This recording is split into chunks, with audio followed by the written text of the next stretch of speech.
Hail, adventurers, and well met. Thank you all for joining us for another lovely session of Hand of God. We are finalizing a few inspiration potion shenanigans. And as we're getting set up, we'd like to give us a little recap of what's happened recently. Now, well, we're not in the Underdark yet. It's in the Sword Coast. See, we started off last time in our fight against some, what were they called? Ochre jellies? Mm-hmm. That's how you pronounce that. And we killed them, but just as we killed them, a giant skeleton guardian from the Room of Bones that we had previously explored came and chased after us. So we killed that too and continued south. We found a treasure room that we accidentally destroyed most of the treasure in with an acid blast. And we found that to the west of this area, or in the western portion of this area, the ruins kind of slope into a bottomless pit of the abyss, from which we can smell some underdark poison. We found a door guarded by two statues that we have not made our way through yet. We believe we have to present some dwarven rings. So we continued south from there in search of the additional rings that we might need. We found a room of ghouls. We managed to kill all of them, but then while we were exploring it, the floor gave out under Brock, and he almost lost his sword and his life to the abyss. But we were able to survive that and a rush of ghouls from the hallway, so we went into the library, finally safe. Nothing else bad happened, and that's where we are now. Sounds good to me. Acid, ignore the ghosts. Yes, don't worry about that. Okay. With that. Ah, yes, Underdark poison. The poison from the Underdark. Underdark's poison, exactly.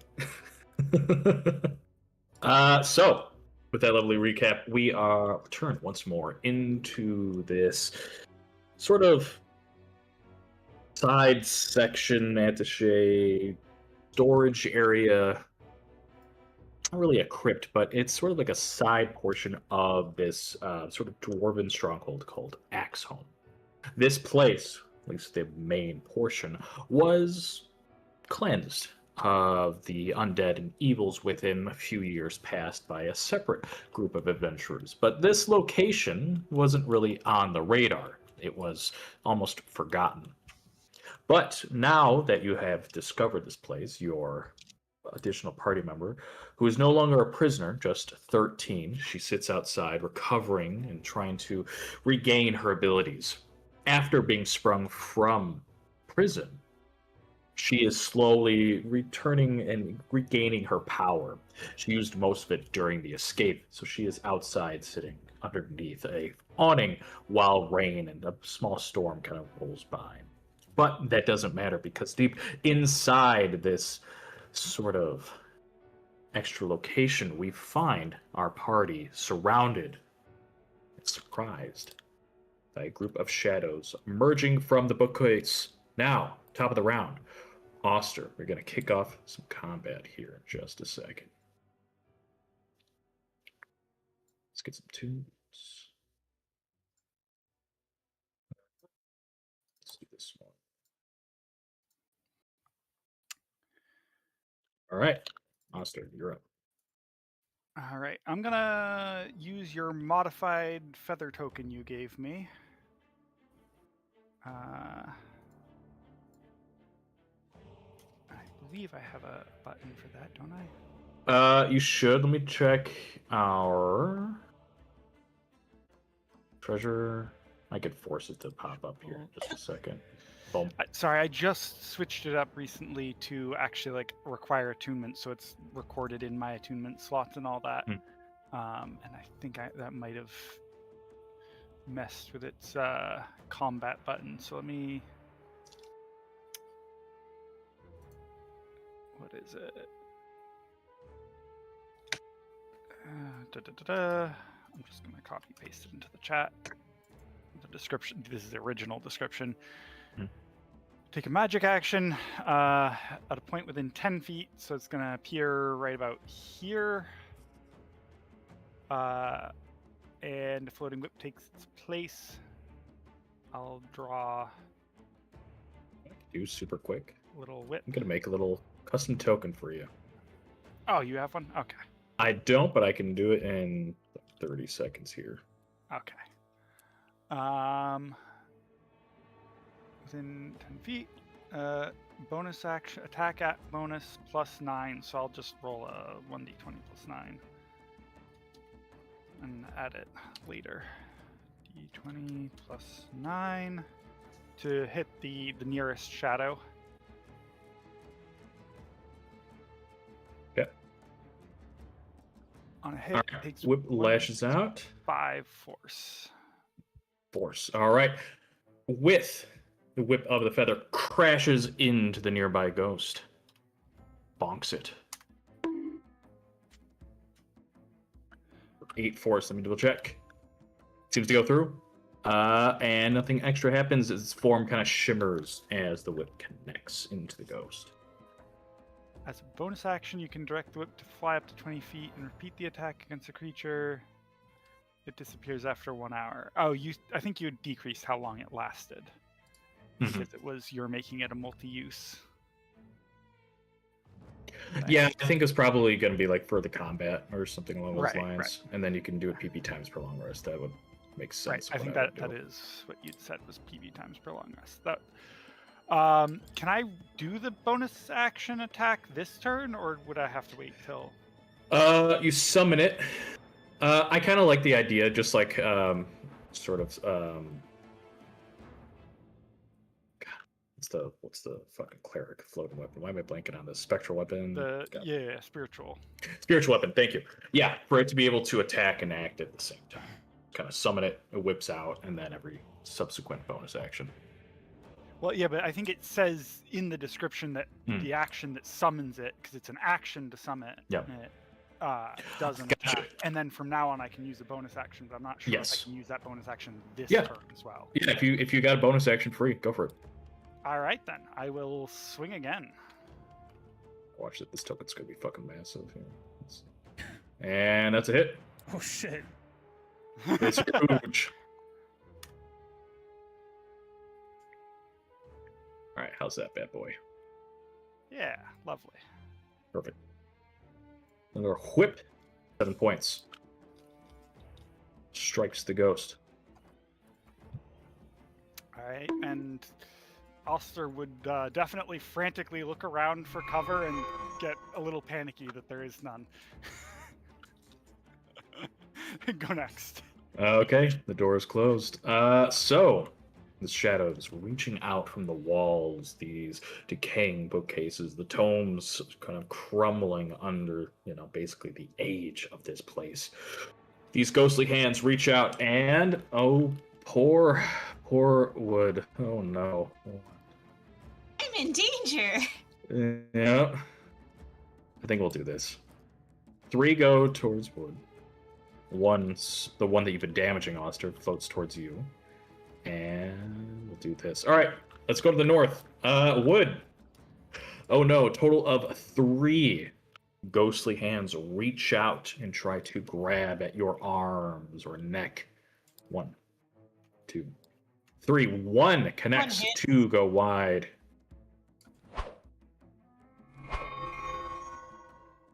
$16 necrotic, and as this ghostly hand grabs hold of your throat, you manage to shake off, but you can feel its indentation, its handprints drain your life force.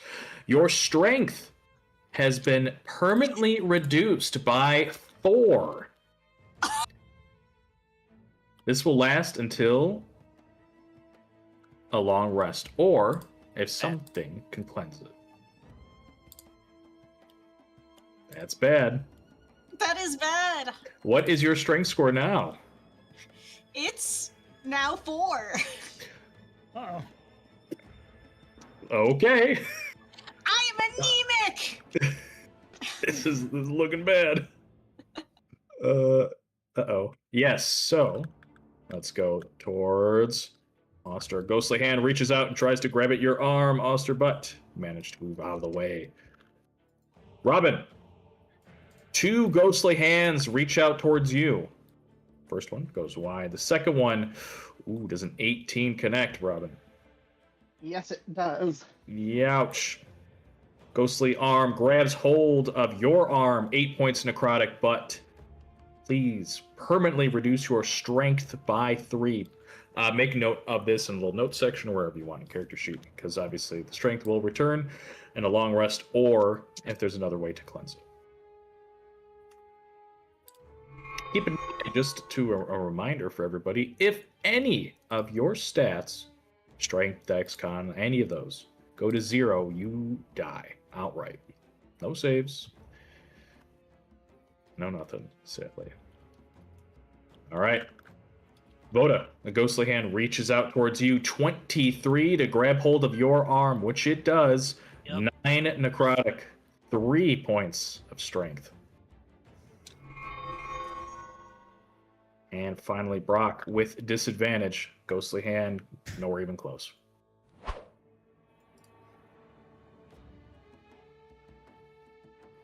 All right, Robin. 1 second. My strength currently drained by 3.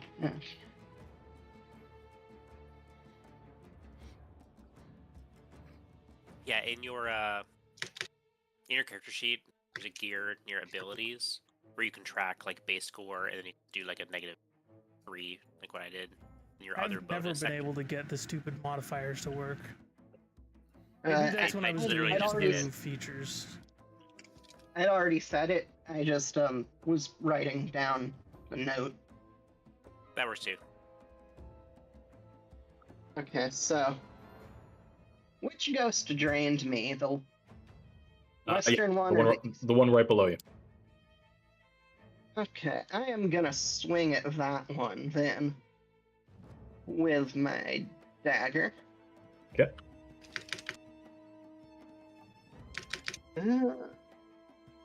10 is not enough. Goes wide.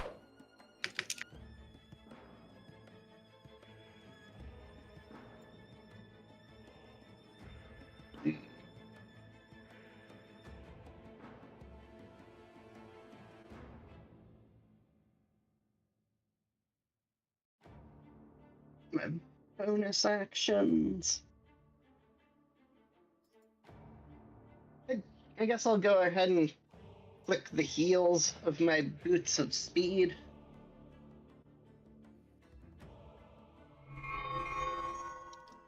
Which will, for the next minute, double my move speed, and any creature that makes an opportunity attack against me will have disadvantage. Gotcha. Like a plebs. Yeah, sorry. I don't know what the fuck. Why the tokens? Let me double check that. Yeah, it's tied to it. I'm gonna remove it. I'm gonna try again.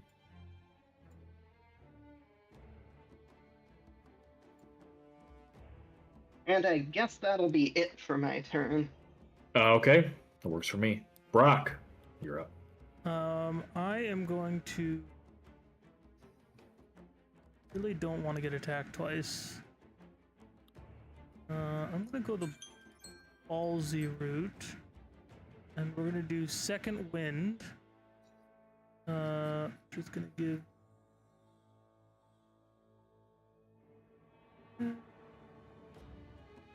Wow, 17, that's a lot. And that lets me move up to half my movement speed without attack of opportunity. I'm gonna Yep. go up to here. And then I'm gonna swing twice at the southern one. Oh, okay, that works for me. Great sword. Great sword. Running past the ghost, the second one goes wide. The first one connects, striking at its ghostly form. I roll twice. The first 19. one, so 19 plus 5 for the graze on the second attack. Alright, that wounds the shadow. Still up. Its form shimmers. It turns and looks towards you instead. I wish I could fucking action surge, but I can't. Go next. Now, okay, Voda, you're up. Okay. We're in a bit of a pinch, huh?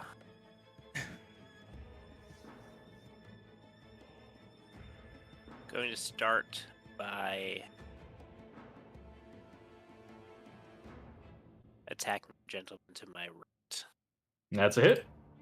Am I? Hold on. Am I supposed to be rolling with disadvantage? Or was that from the? That might be from the. Mm, That's probably from the No. initiative, right? don't think you should have disadvantage Yeah, I right think now. we rolled with disadvantage, so I just had that check still. Got it. Okay, that makes sense. Well, 22 Okay. still hits. Yep. Well, so we'll call that. Oh wait, this is just gonna be blood. It's only this Yeah, second magical damage, bludgeoning. first damage. And it's this fellow right here, to the right? Yeah, this guy. Got it. All right, swinging the quarterstaff strikes the shadow. Its form shimmers. We'll do it again. 12 hit. 12 does not, sadly. Okay.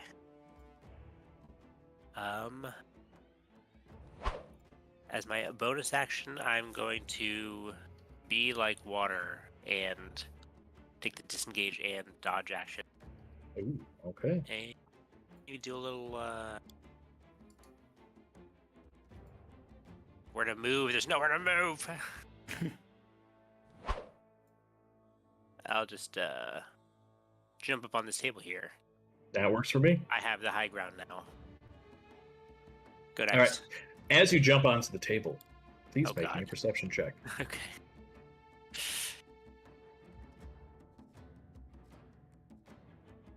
Nine. 9. Okay, you Lot- don't there's a notice lot going anything on else. Yep. Wood. Wood howls and roars out some secret remedies.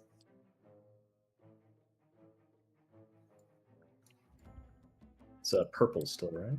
Yes, please. Perfect. Magic washes over you, striking the entire room. A torrent of radiant energy, presumably. That's 1, 2, 3, 4, 5, 6 saves for the ghosties.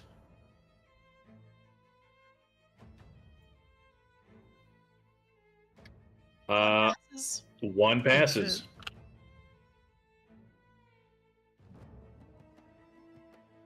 The damage button. What? It's hopefully loading. Loading damage. Oh, roll 20. Why would you do this? Swirling vortex of radiant energies washes through the room, striking at the shadows, ripping their forms.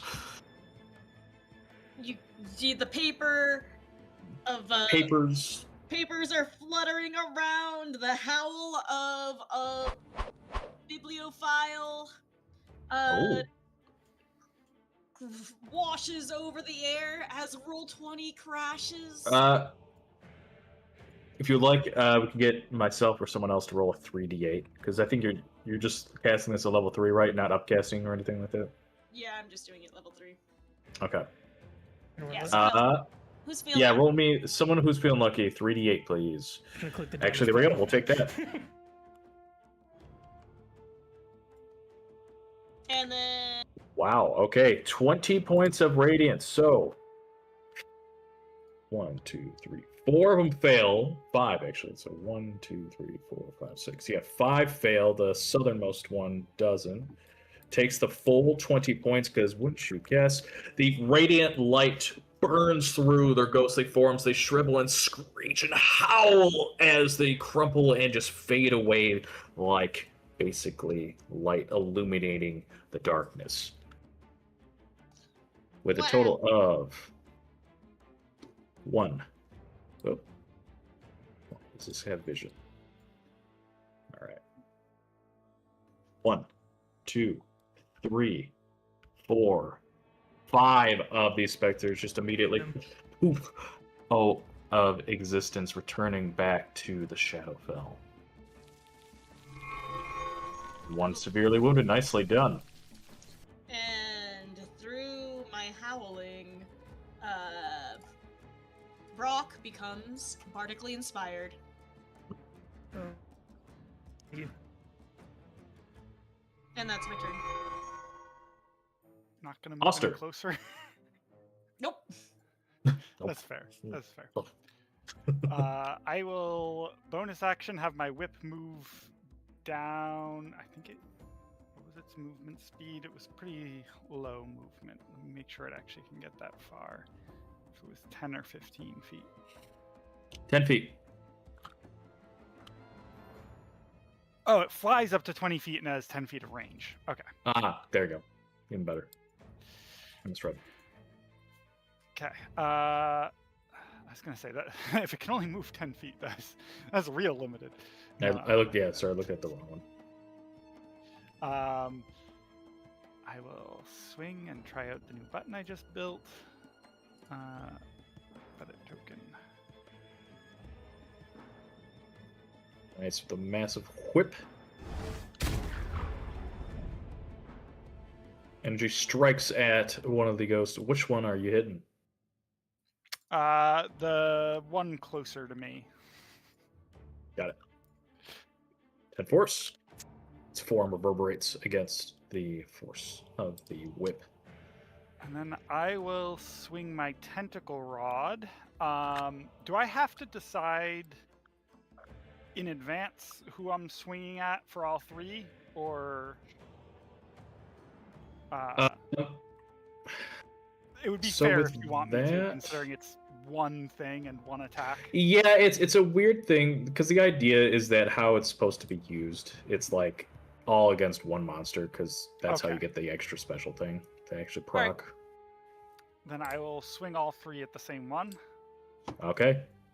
3 total tentacles strike and all 3 hit.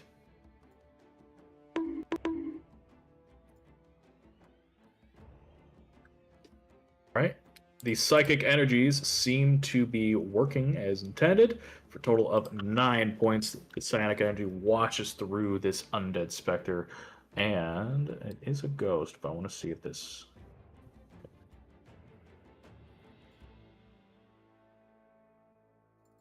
Okay. Yeah, the tentacles lash down onto it, and it's not like restraining it. It just sort of like warbles its form. It just kind of shimmers, fighting against these like suckers that are like almost attaching to this ethereal thing. This amalgamation of basically hatred. And it will make a save. Oh, cool. I wasn't expecting that to work on a ghost.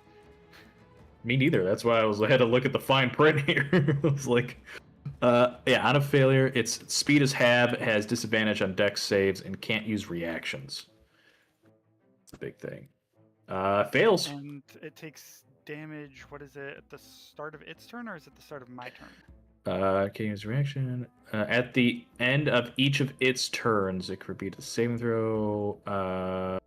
We'll say usually at the start of its turn. I like the creature's turn when you have like a dot basically trigger. Alright. Okay, I'll make a little note. Boom. Tentacled. And with that, it is wounded. All right, Oster. Anything else? No, that feels like a pretty good turn. Yeah, it does. All right, speaking of which, let's proc the damage. Shadow is being set by the tentacles, marks all on its ghostly body. Damage. Okay. Ooh.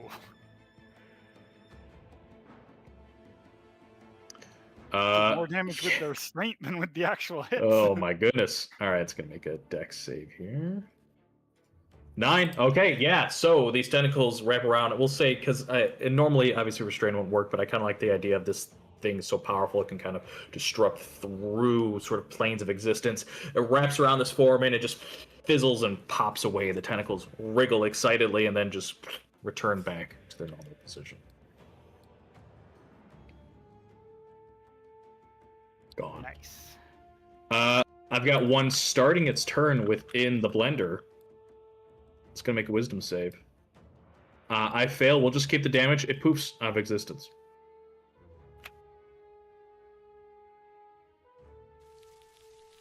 And last but not least, poor Robin. A ghostly hand reaches out towards you, and with a 22, won't you?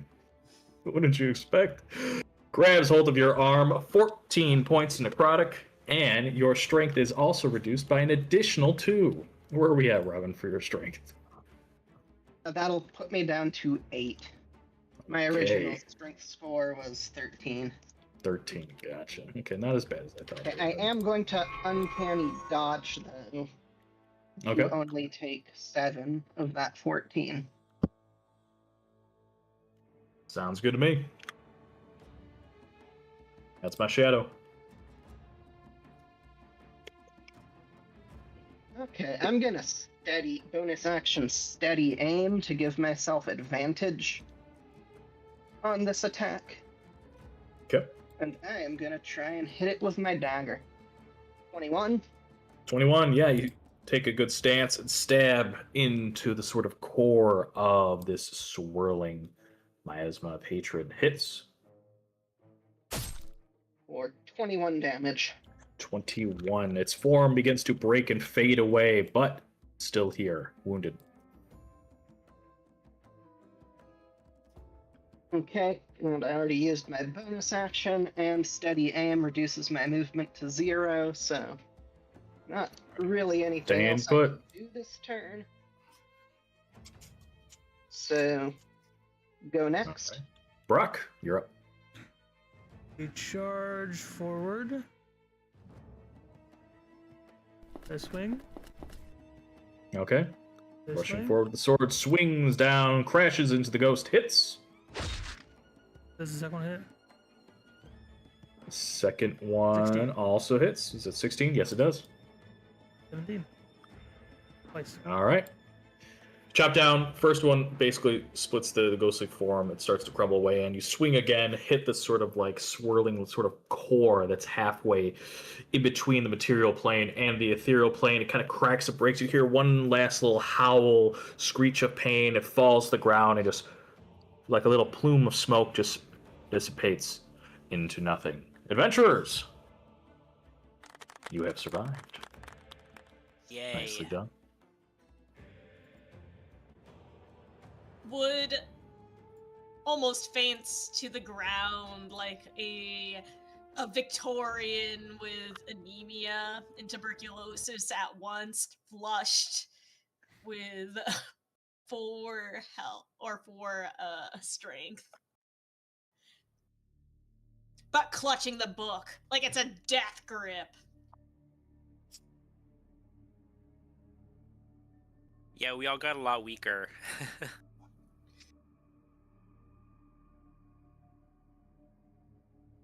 It's okay. I'll be the strength of the party. Probably have more than all of us combined at this point. Maybe.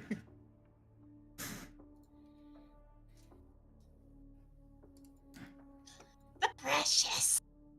So trapped. We're not trapped. We're not trapped. Hooray. I will examine the ring. Okay.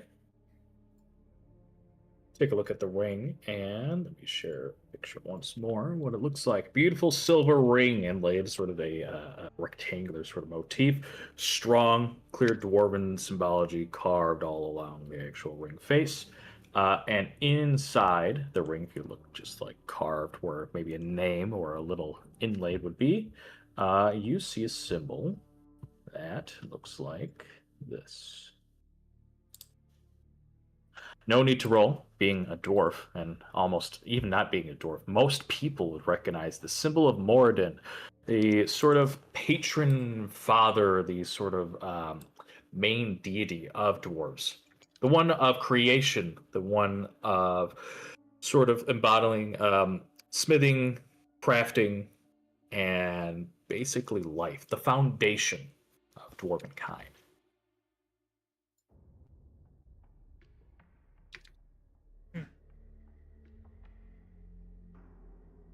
The other one is from a different one, right? Correct. You recognize that the other one looks like this. It's the same symbol you saw on the wall previously.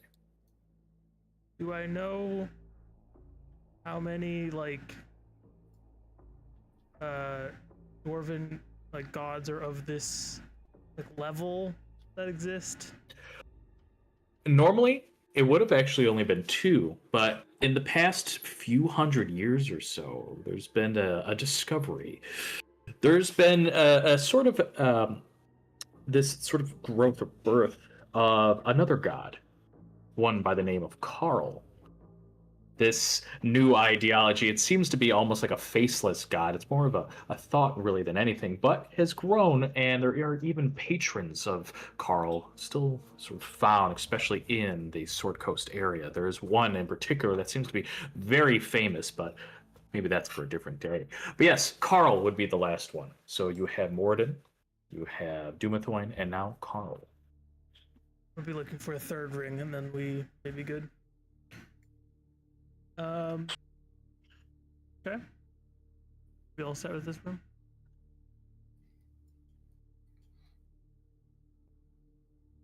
This room, I got the Manual of Quickness of Action. It adds a +2 to someone's dexterity score. Who wants the precious? I mean, I'd take it, but I also don't really use dex that often, so probably better for like the rogue. This can go over 20. How long does it take to read it? A long If you rest. drink enough caffeine, you can speed read it in a moment. Here. I bet someone has some coffee. Brock, do you have some coffee? Let's go with your pastries. I just have a little bit of beer, sorry. I thought you were sober. Wait, am I sober? Fuck, I forget. Maybe you have a little I beer. forget in my you, I don't know. I've never seen you drink before. I mean, a dwarf's idea of sober might be just like, never enough to get drunk.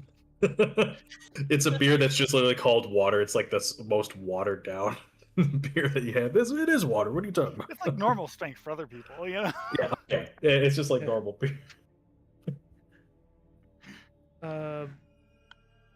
Yeah, I say Robin gets it. Okay, I'll read that next long rest then. Yeah.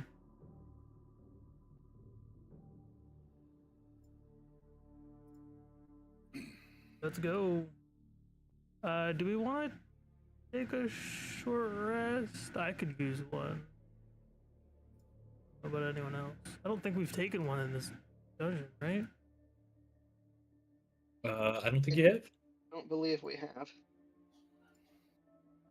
I vote Yeah, I for would rest. mind one. It might be a good time. Wood can read some books. There you go. There's your justification. Wood is foaming from the mouth.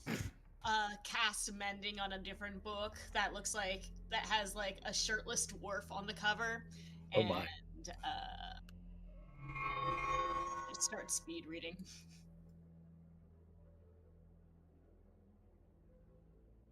All right, short rest. Alrighty, y'all are taking a short rest. As you're taking a short rest, don't mind me.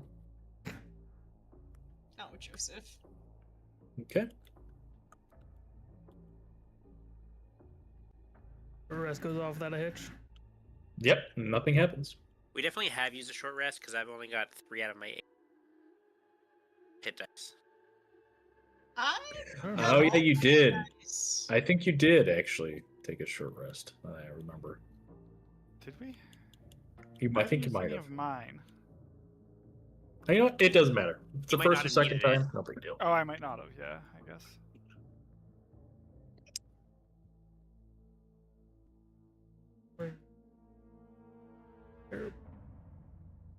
Voda, I think, did a thing that let him, when he rolled initiative, use some hit dice. It doesn't assume hit dice. I just Oh, okay, then I'm I roll my I- martial arts die, and I regain hit points each die roll. okay. Hmm. Sorry, my bad. Yeah, I think I now that I'm thinking about it, I think we did do a short rest, kind of in the top half of this dungeon, at least for like a little bit, because of the traps and ambushes and whatnot. Oh, right, we did get absolutely rolled. Ooh. At the And beginning the of the slimes dungeon. kind of kicked your butt. A lot of us have been falling in pits. Happens to the best of us.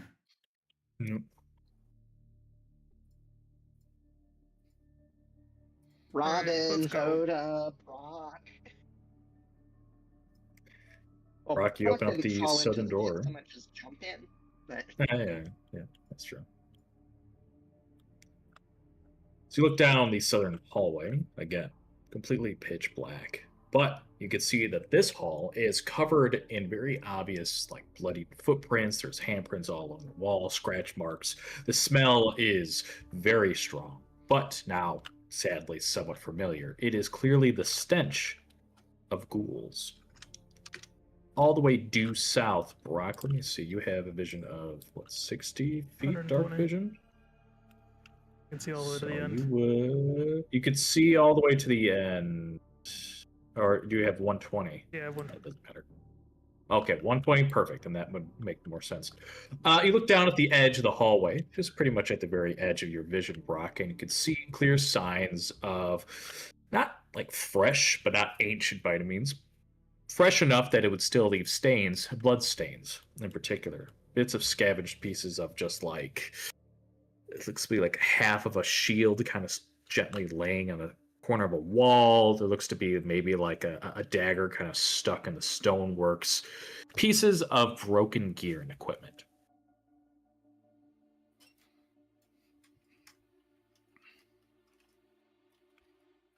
I can't mean anything bad is gonna happen.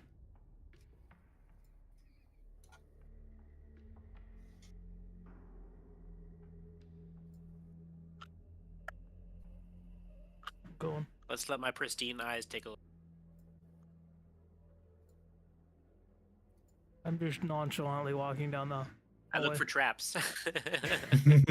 Right, don't spot anything. I'm just so glad that so glad I'm being consistent here. Yeah. Yeah, it's only safe, well- guys. Let's go. Speaking of consistency, real at the very quick. least we know. Oh, sorry. Oh, please go ahead. I was just gonna say, at the very least, we know that a bunch of ghouls ran out of this room. So, at least ghouls ran through part of this room without triggering any traps. It's a good sign. Oh, there's supposed to be Speaking of- a light leak there. Not a big light leak. This is a small one. Let me see. Next to the door. Small one? No, but let me big see if I one. can fix that real quick. Just assume there's not supposed to be light leaks. Thank you for calling them out. Boom. See if I can fix that real quick. Did that fix it? So maybe a little bit. No. Move your token. I have like a 30-second delay for them watching on my iPad. So. Maybe it's. Yeah, Well, it's you not have moving. we have explorers mode on, which means that you can see the previous areas, so that because you've been through the Yeah. space, and I kind of like that. It it's fine. changed. It's- It's like how much it was, so I figured you like reset the vision or something. But it's fine. I can do that if you want, but Oh, it's fine. it's really not. It's not the big of a deal. In front of you is an old door that's battered and scratched. As you approach, feel free to roll a perception check. In addition to that, I believe at least one of you is holding a torch. During the short rest, you would have had to light up a second one. I think someone else has light cast on them, obviously that's fine. You can just I do, recast it yeah, because it's a I'll- cantrip. I'm I'll using light my my torch. hooded lantern. Got it. I think that the oil lasts longer with that. I would say just keep things simple. We'll say one use of oil for a hooded lantern lasts a long rest because you can turn it on, turn it off. It's a lot more, a lot more, I guess quote unquote modern or controllable than a torch because it's just on or off. Okay, now Brock, before you go through that door, I just want to remind you that to the west is the sword-eating pit of death. Okay, I'll take notice of that. Thank you.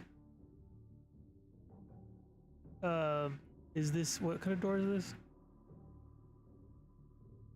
Yes, so it is an old wooden door with clear signs of damage. You can All right. see just a little bit, a tiny little bit of crack of light that, that maybe you wouldn't have, but now you do. That you can see that there's just a little bit piercing through. Perception check. Jesus, words are hard today. With a 12, that's still enough because even in that little bit, you could begin to sort of see just a tiny bit of movement as you see a form slouch down and then sort of move out of your vision. You hear softly Hey, beyond the door. I see you in there. Hey. You say that? Yeah, I said yeah. Okay.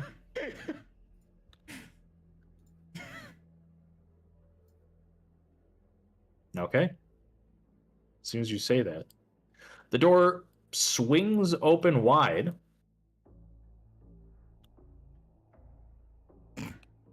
As you see several ghouls and ghasts rush out, teeth gnawing, claws outstretched. Everybody, please roll initiative.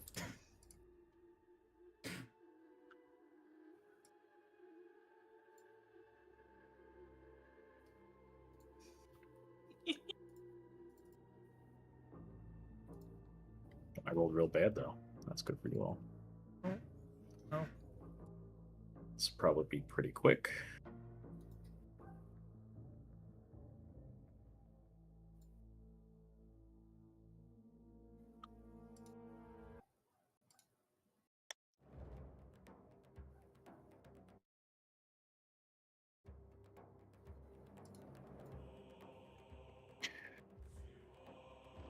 All right, top of the round, Voda. You hear the now familiar sounds of ghouls and ghasts rush towards your companions. Hate these things.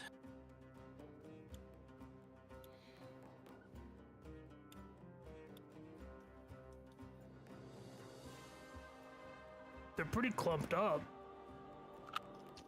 They are pretty clumped up. Don't say. There can't possibly be any loot in there.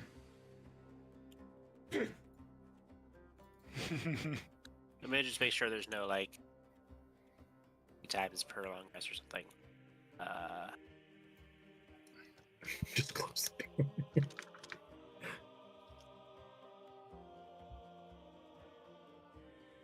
Let's do this as I want.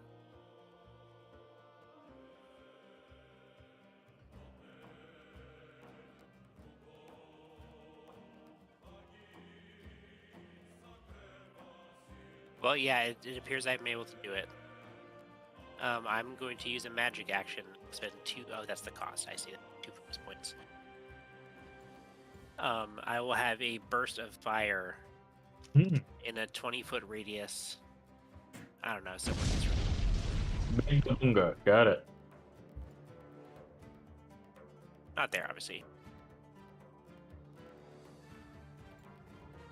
Yeah, right there. Nice. Big old explosion.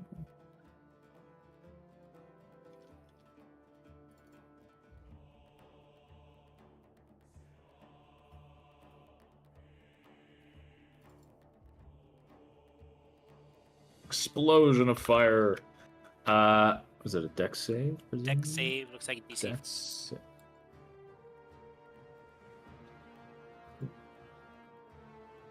all right, and my guests. I got 3 of these guys. A lot of guys. I can only see 3 of them. big explosion in the room. Burst of fire, basically like a little controlled fireball. What's the DC? 14. 14. Okay, so 2 succeed, 4 fail. 16 points of fire. Gas in the back. Let's see if we get 16. All right. Explosion of fire. Still up. Fire kind of washes past bits of broken rubble, and you can almost see, Brock, that the fire kind of gets sort of sucked into this large chasm and just sort of dissipates into the void.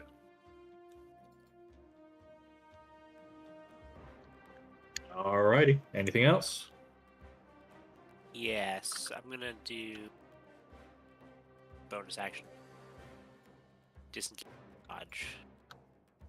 In case they come rushing out. They're not going to. I promise. What if they? All right, I trust you. I don't do that. I am the plug that is in the shower drain. We know. All right, I trust my teammate. Go next. All right, Robin, you're up. I will shoot at the closest one Sure. with my short bow, with advantage because it is the first round of this combat, and I rolled higher. Mhm. Than 15. Gnashing teeth. All right, 15 hits, strikes it square into the chest. And I would like to use one of my sneak attack die to cunning strike trip.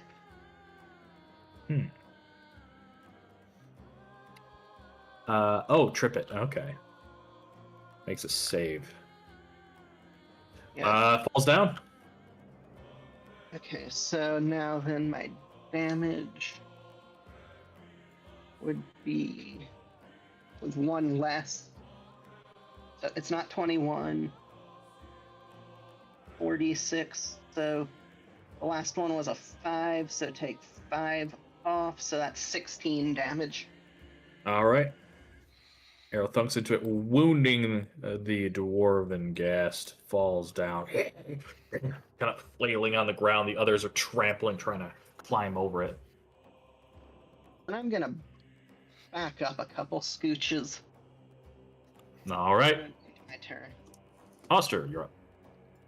I'll move around to see what's going on.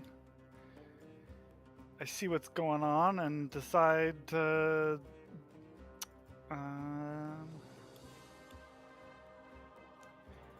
gonna cast my acid splash again, my little 5-foot radius cantrip.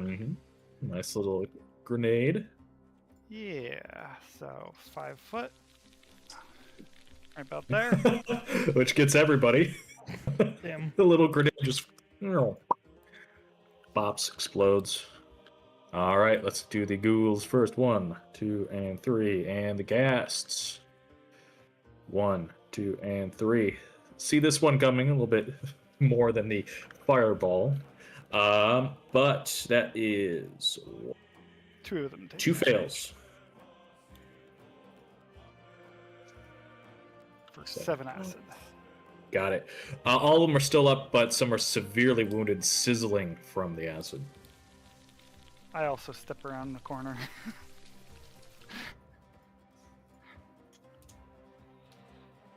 Okay. With that, Brock, you're up. I'll take a step forward and I will swing. Okay. You have advantage. The dwarven ghast, its beard is all tangled around it. With advantage, chops into the undead dwarf. Roll twice. Oh my goodness. 15. The heavy crunch splits it into 2. As you approach, so very smelly, I need you to please make a Constitution saving throw. But Split into do split it in 2. being poisoned. Let me double check. Yes, it is. You have advantage. Advantage, let's go. 2. Okay, you are immune to their stench. And attack again. I assume I can hit this guy. Yes, yeah, in the doorway, you absolutely can. And 19. Swings, hits the door. Katine, again, just one, it cleaves in two as they split into the ground into two separate pieces. Thud to the ground. And I Wetly. will ready myself for the onslaught. Hot damn. Okay. That is dead and dead. A few more still remain. They rush forward, clawing over their dead. It's just the gas, so they're going to go like this. Rush at you. I'm going to say one of them moves past you into the doorway, still within 5 feet. But they start to swarm you. Yep. Fucking just walks through the doorway. I mean, they can move diagonal. Okay, I'll say we'll do this. Make a dex save. Nope. You body block them. Stuck in the doorway. Can't get around my round body. Can't get around. Too thick. All right, total of 2 swipes. Ding, ding off the armor. Second go. Nothing. Just bouncing, bonking off that armor. Nowhere even close. Wood, you're up. Alrighty. I'm just gonna do a little scooching ahead. Just a little. Oh, that's not the right button. Boodle. And from here, I can't really see much. What's going on? I'm able to see 3 guys. Yeah, I can see 3 guys. Okay. I am going to take aim at the one that is closest to the threshold. Okay. Because I am super short. And I am going to just do a little classic Sacred Flame. All right. Holy light envelops the ghoul. A pamphlet of Carl is thrown, Giant flaming. falls. Lovely. We see the famous symbol of Carl, the dwarven bug, land on him. Burns them away. All right. That's my turn. Give me that damage. Oh, that might be important. Sizzles. Gone.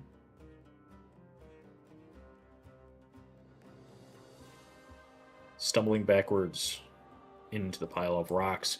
All right, my other ghoul. Let's see if I have enough space. Yeah, just barely. I'll allow that. Swinging at the doorway, right at you, Brock. Okay, and nope. Ding. Voda, you're up.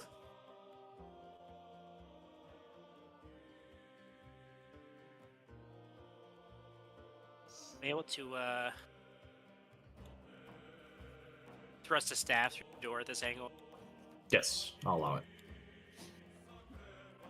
Yeah, Brock's low. I'll do some. Oh yeah, you know what?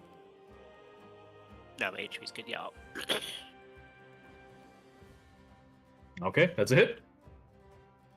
I jab for 8 bludgeoning damage. I have the fella in the middle of the door, probably. Yeah, the one right at Another the door. 18 crash hits him in the arm for another 12. Wounding him.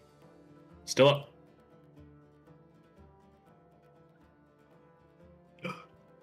As you crash, as you swing at the door frame, you recognize that as it hits the door frame, you hear this little sort of like popping noise. As you begin to hear, in your mind's eye, the number 277 just form in the back of your mind, as it seems like something is dislodged somehow from the door frame, just pops right in front of you, Voda. 277.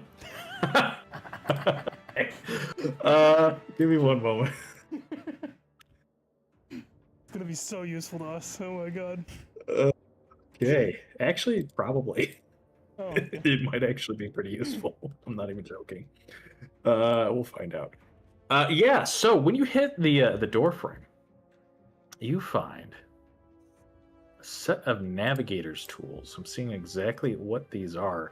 So when you hit the door frame, it feels there's like a small bag of like instruments to chart not only like see but sort of navigate through sort of difficult sort of like terrain. There's like the God, I'm not a math guy. Just picture a movie where it's like the like the metal thing and you can kind of like trace around little protractor bits, and it's we're going to 8th grade math class and it's just stuck into a little bag. There's tools for mapping out the sea charts, but you also notice that there is a little sort of marking on the side, and it says Underdark kind of carved on the bag. Okay. So you have found a set of navigator's tools.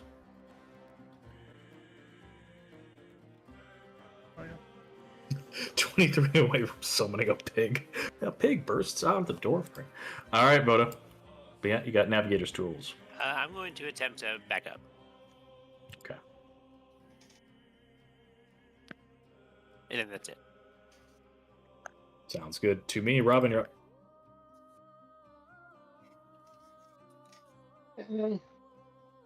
We will try and shoot the ghoul in front of Brock. Or Gast, whichever one it is. 12. That shouldn't have advantage. That's with advantage? It shouldn't have it. No, it shouldn't. All right, we'll just take the first number. 12 goes wide, flies past into the void.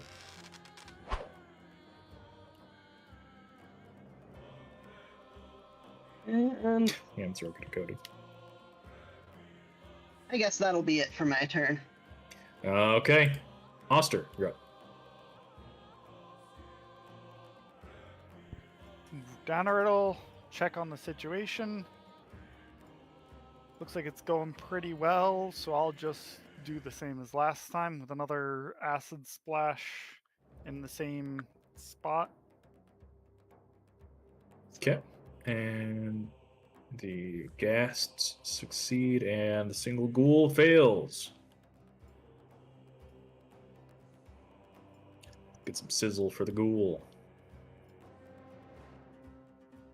8 acid. 8 acid. Okay, wounding it.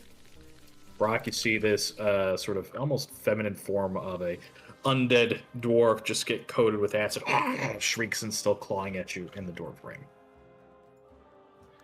All right. Duck back to Okay, cover. perfect. Brock, you're up. Slash. I slash. And that's a big slash. Twice.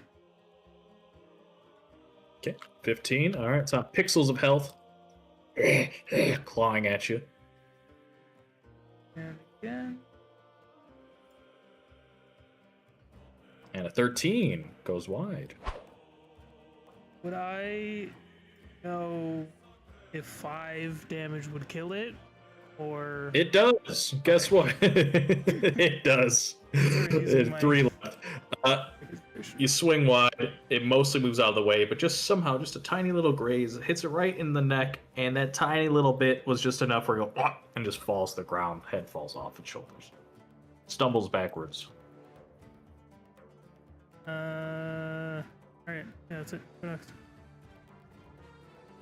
Graze is coming into play. The Dwarven Gas and the door frame is just going to stay there. And guess what? Claw at you first. A 19 actually hits. Oh yeah, I forgot it's broken. So, for nothing,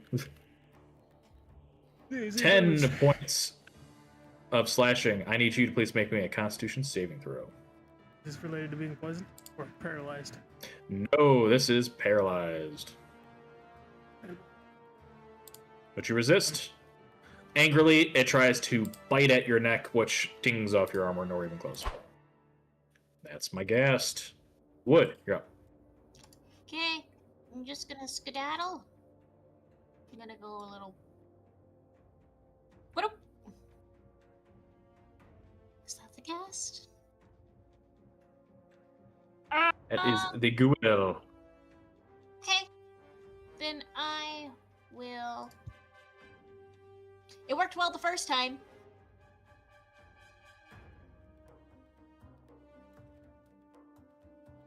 All right.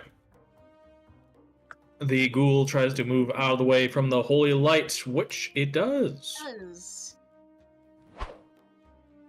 On a fail save, it takes 1d8. Did not fail. Cantrips are all or nothing. Oh, okay. Cool. That's why they're freebies. All right, Wood, anything else?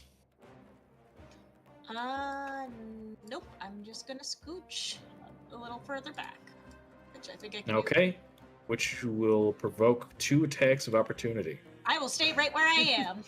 Beautiful.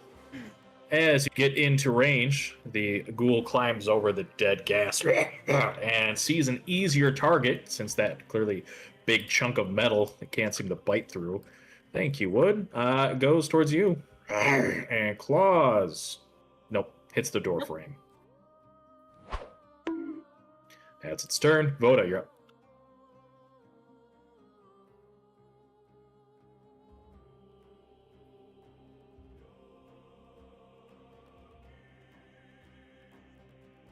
All right. See if I can make this work again.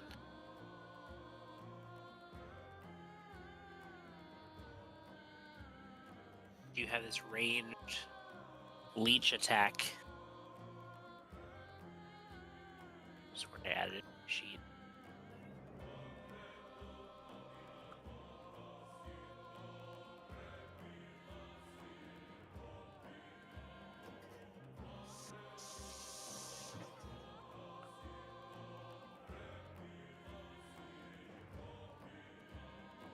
I'm sorry, guys. No worries. Can't find the thing. I swear I added this to just like be a thing I could just click on. No problem. So basically, yeah, make a I'll- melee attack. Go ahead. Okay. Yeah, I'm gonna do that thing.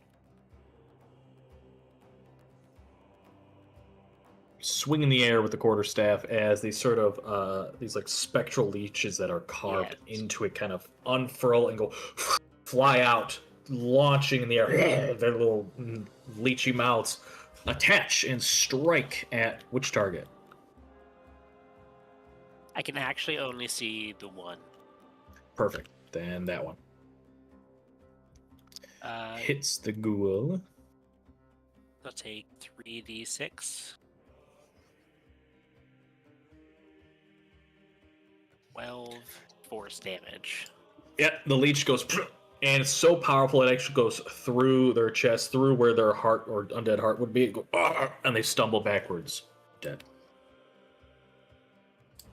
Yay. Voda is credit to team. Good X. Okay. While the target is still alive, you regain 2d10 at the beginning of their turn. Okay. Yeah, no, that's fine. So that won't work, but you do kill it, though. Can't leech off anything if it's dead. Robin, you're up. I actually cannot see any living enemies. Go up here, I can kind of see this one. So I guess I'll move up to here and just try and squeeze a shot in between Brock and Wood. Okay. Sure that. Yep, I do not have advantage toggled on. 9. Yeah, it's an awkward shot. Just bounces off the door frame. You guys seem like you've got this. Step back a couple. Hey, you want to play Kyle. some cards? I mean, what do you got on you? Just like regular playing cards, or Actually, I only have dice. No, I have playing card set. well, if I can bonus action play some cards or Some whatever, I'll cards do are- that. Yeah, go ahead. You just crashed down on Bonus the action, ground. you play some cards. Oster, Right. you're up. The two of you are just sitting playing cards. I think all the ones that I can see from my current angle are dead. So I asked Yep. Brock, there's still one in there? You see that I'm looking to this direction. Alright, I think I can angle a spell if I... Here, let me get a little closer in, and I can see this spot. Or over... I can only see about like half of this square. Can I target a small AoE there? Yeah, I'll allow it. Okay. Go right ahead. He can You kind of lob. hook shot a little bit with his spell sniper. Yeah. Yeah, exactly. You absolutely can. Which it fails, so explodes right behind the ghast, coating it with acid.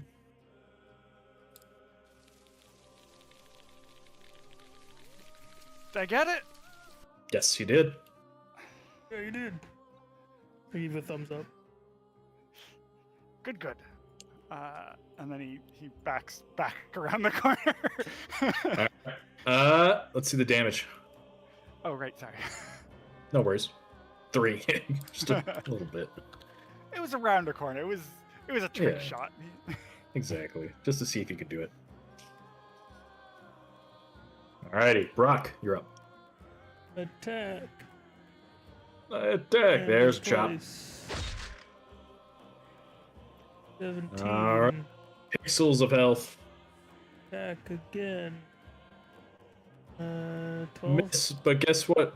A graze. Let's go. Which literally does the same animation again because it, again, also had less than 5 HP. Its head snaps and just rolls to the ground.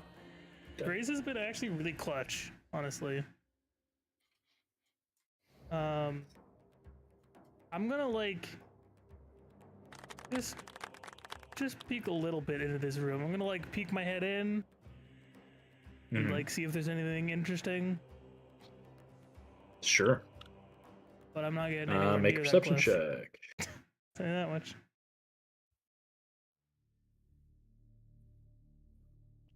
Yeah, so with an 18, you look into the room, and this was, again, probably a... The walls look to be carved with... Again, it's pretty collapsed, but from the little bit you can see into this room, this chamber was probably once of a much longer chamber that was maybe like a hall of like reflection or prayer. Something that dwarves definitely would have, even in these sort of offshoots of the sort of main strongholds. These like storage depots slash areas where families might kind of keep their valuables that they don't necessarily want in their main halls. This was probably an area of reflection of that, but most of what was worth probably has collapsed into this sort of bottomless void, at least from what you can tell. But there does still seem to be some, at least not necessarily relics, but gems inlaid into the wall. It's pretty common, especially if families have a heavy worship of Dumathoin, which, from what you've seen so far, obviously there is reverence to the 3 main deities of dwarves, but this family, at least these Axholms, seem to have a closer tie to Dumathoin. You notice inlaid in the walls are at least a few gems, still valuable. Directly due south of you, you would recognize that there are approximately 3 gems, emeralds to be precise, that are worth 500 GP each. Trying to debate what I would do.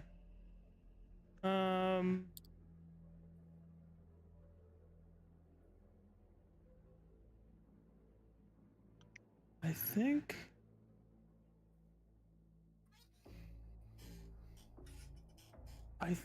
I would. Yeah, I'm just gonna like poke my head in, look around for a minute, and then I'll step back and then like kind of walk away. There's nothing really Okay. that special in there.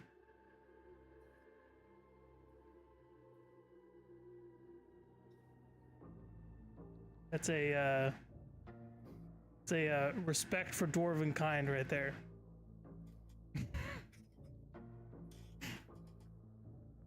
It's not immediately beneficial to the party, so I respect the dead.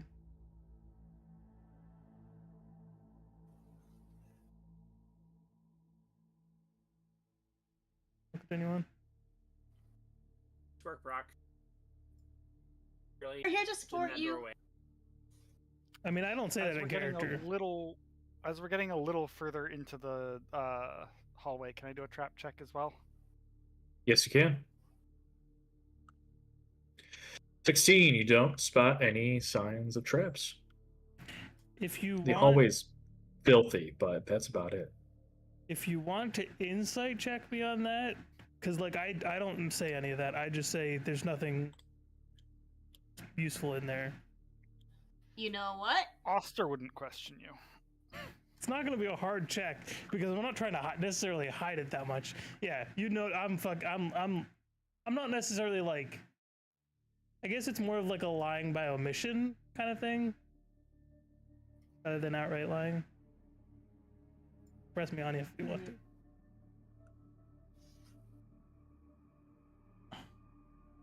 Brock, you've never really spoken much.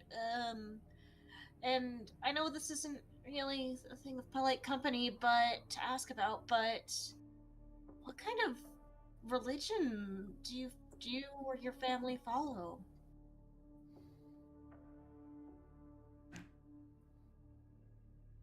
Kind of all of them, to be honest. They're all, I like all of the three gods. Carl though, he's pretty recent to the scene. He's pretty chill. Okay. I just noticed you didn't seem as excited about that room almost. I'm not sure how to place it. I don't know how to quite read your countenance. Wood says, feeling completely confident in how to read your countenance. I mean, there was some slightly valuable things in there, but I am not gonna get it. If you guys do, you can. I'm not gonna stop you.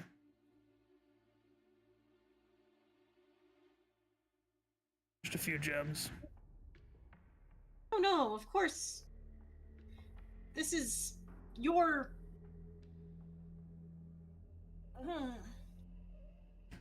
Wood almost seems tongue-tied for a moment. This is... your kin adjacent, almost. I will follow your lead with what to take and what to not. Unless if it's book-related, but you understand. Yeah, I understand. But what about that, pack that we found? Or that kind of fell onto Voda's foot? The one with, like, the sextants and the protractors? Was there Yeah, you can have anything... And then Wood picks it up, and then their anemic arms just almost crack, like in the joints. Like, hey, why don't I hold on to that for you? Okay! Let's start in my inventory. Just hold on to that. As the three of you approach the southern portion of this hallway, you see signs of a grisly scene. Feast that these ghouls and ghast most likely were having over the course of several weeks, slowly eating corpses. Now, most of them gone, but you notice that there is at least one that they were unable to reach. The very end of the hallway, which is probably how large this place actually was from end to end, you see the remnants of a tiny little bit of the edge of this hallway.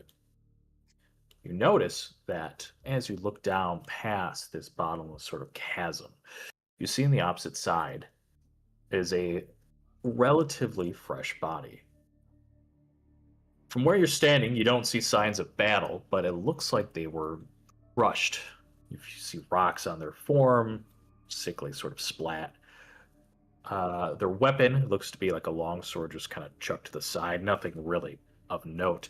But Rock and Robin, see a slight twinkle, a hand, now somewhat not skeletalized, but clearly decomposing, probably human or elven, some sort of larger humanoid, reaching out to a small object, circular in size. Hey, Oster, how far does that mage hand work? 30 feet, I think. Hmm.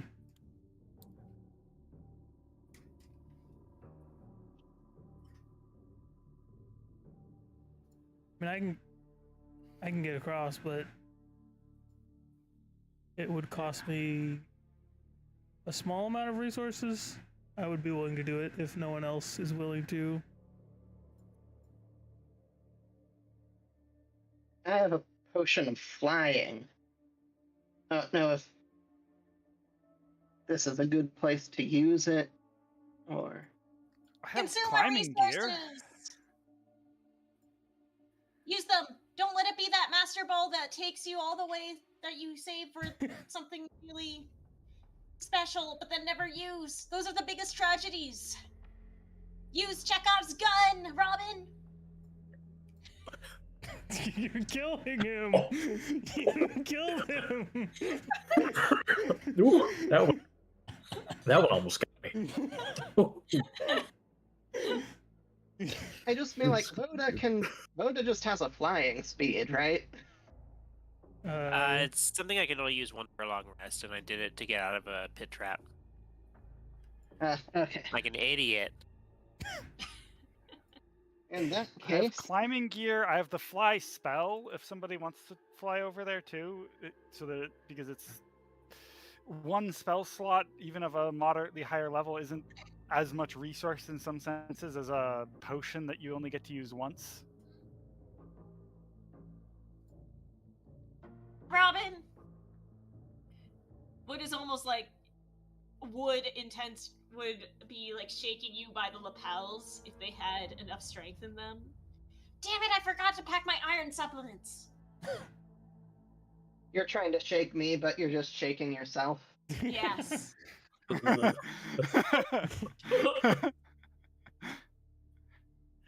If you want, I can cast fly on you. You could make it over and back with little Fly effort. is a minute, right? 10 minutes. Oh, 10 minutes. 10 minutes. And concentration, but hopefully nothing attacks us. I can I go. have no objections to this plan. I can go, and What I part? can Concentration. have my backup fly if something terrible happens. Yeah, have the potion for in case something goes wrong. Well, I have my psi-powered leap too. Oh right, you have your launch jump thing with your Um, psychic powers. What I will do though is I'm gonna leave my sword. I'm gonna leave my whole bag, fucking everything. Can I move my cloak without like unattuning to it? No. So, if you take off anything that is attuned to you, basically how I rule it is that it immediately deattunes, and you would have to reattune it after a short rest. Alright. I think it's pretty unlikely my cloak would just fucking come off of me. So, It's a magic item, you know. but yeah, I'll leave behind my bag and my sword, and I'm not gonna take my armor off. Yeah. I will. I have bardic inspiration still too, so. Oster pats you on the shoulder and says, "Well, up and away." What's the movement of it? 60 feet? I think 60 feet. so. Yes. So 60 I feet. will. My speed of 60 feet, and can hover. What that? I think we're That's being important. too specific here. Oh, I also can't. I can't go. Yeah, so I did that on purpose. I Okay. put an invisible wall there just in case. So, if you wish to leap, what I'm going to do is I'm going to move your token one space over. Pretty much, I'm just checking to see if you have a legitimate or way to cross. Yep. So, Rock, what I'm going to do is I'm going to have you fly over. It's fine. As you're flying, you can see into the chasm. So feel free to keep moving your token. The vision is as much as you can. And as you're flying over this chasm, you can see down into it that it is very deep, but you start to see these like strange plant-like growths. You start to see pockets of sort of purplish illuminating light. It's at the very top of almost like a canopy of a whole world beneath your, I guess, flying feet. The very precipice, the very crust, the top layer, what most likely is the Underdark. As you fly across, you notice that there is just barely a little bit more of an outcry to the north, possibly sort of hidden sections that have been buried away from the main passageway that you traveled through, but can't quite see too much more than that without a perception check. Last but not least, let me fly you over to the opposite side, but feel free to make a perception check for that. 21, so you do notice. Pretty far away from your vision, but I will give this to you. About maybe 230, 40 feet, just enough that some light sort of bounces off from below you. You could see that there is an alcove of more of this sort of, dwarven sanctuary that you're kind of in. Just a little lip or a ledge that wasn't fully collapsed.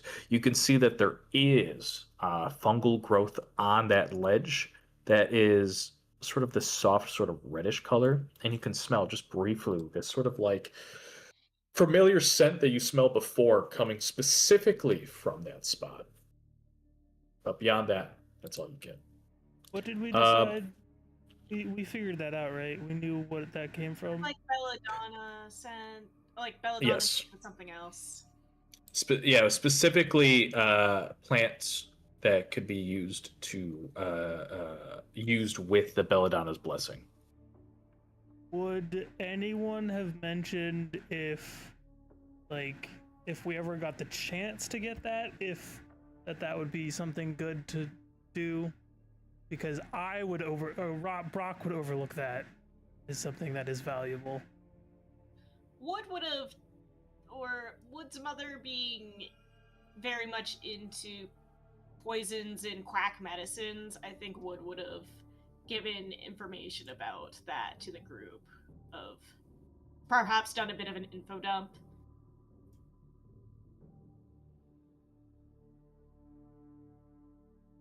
All right. You have enough on this that I will, I'll get the ring, or I'll look at the body first, I guess, and see if there's anything interesting other than the ring. Okay. So you look around, and as you do, I'm going to ask you to please make me an investigation check as you look around specifically at the ring and at the body, just to see if you can get 22. God damn. All right, Professor. We got Sherlock Holmes building. You're taking a look, and you notice that two things. One, the body was most likely an adventurer, same as some of the other remnants you've seen before. Clear signs that they were digging through this passage that collapsed long before this person was here. But they sort of created a cave-in. So this passage was probably a little bit longer, moved a few rocks or stones to find what most likely was more treasure or something of valuable, some sort of artifact, but crushed. And in the process, cave-in took them as well. So whatever they had, or at least they were trying to find, you can't tell, but just from their body positioning, clearly it was just out of their grasps and they failed. You notice that within their grasp, though, just a few inches from their hand, is another ring. A ring that looks like this.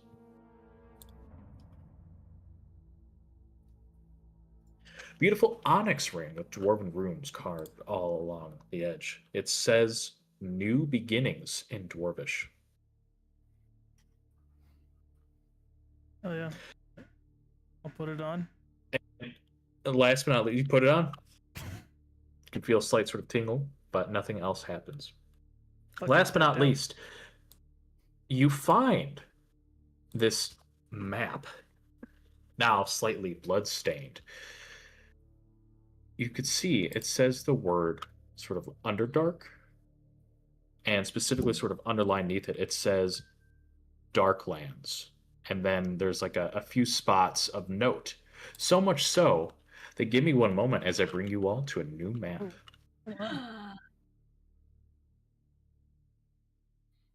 Map of a map. Map. All of Wood's This- dreams come true. Adventurer's map seems to have been marked up with some signs and posts. Perfect, it's showing up. I love it. You don't have access to the moving thing in the bottom, but here's a little foreshadowing. You can see that's marked of this sort of small subsection of the Underdark. The Underdark's fucking massive. It's basically the size of Faerun. It's, honeycombed all beneath it. But this section that's labeled the Darklands is labeled as already split up into 4 parts. Roughly where you are, where this map is, yeah, please don't move it. But you have access to once maybe we use this. Wink, wink, nudge, nudge.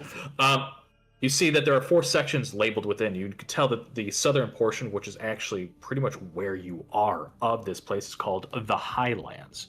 To the east of that, there is a section labeled Hanging Spires.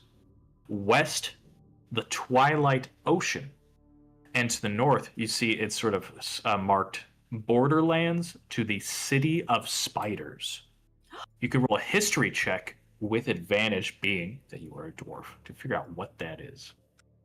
Can Wood also roll because of their No, you ain't there.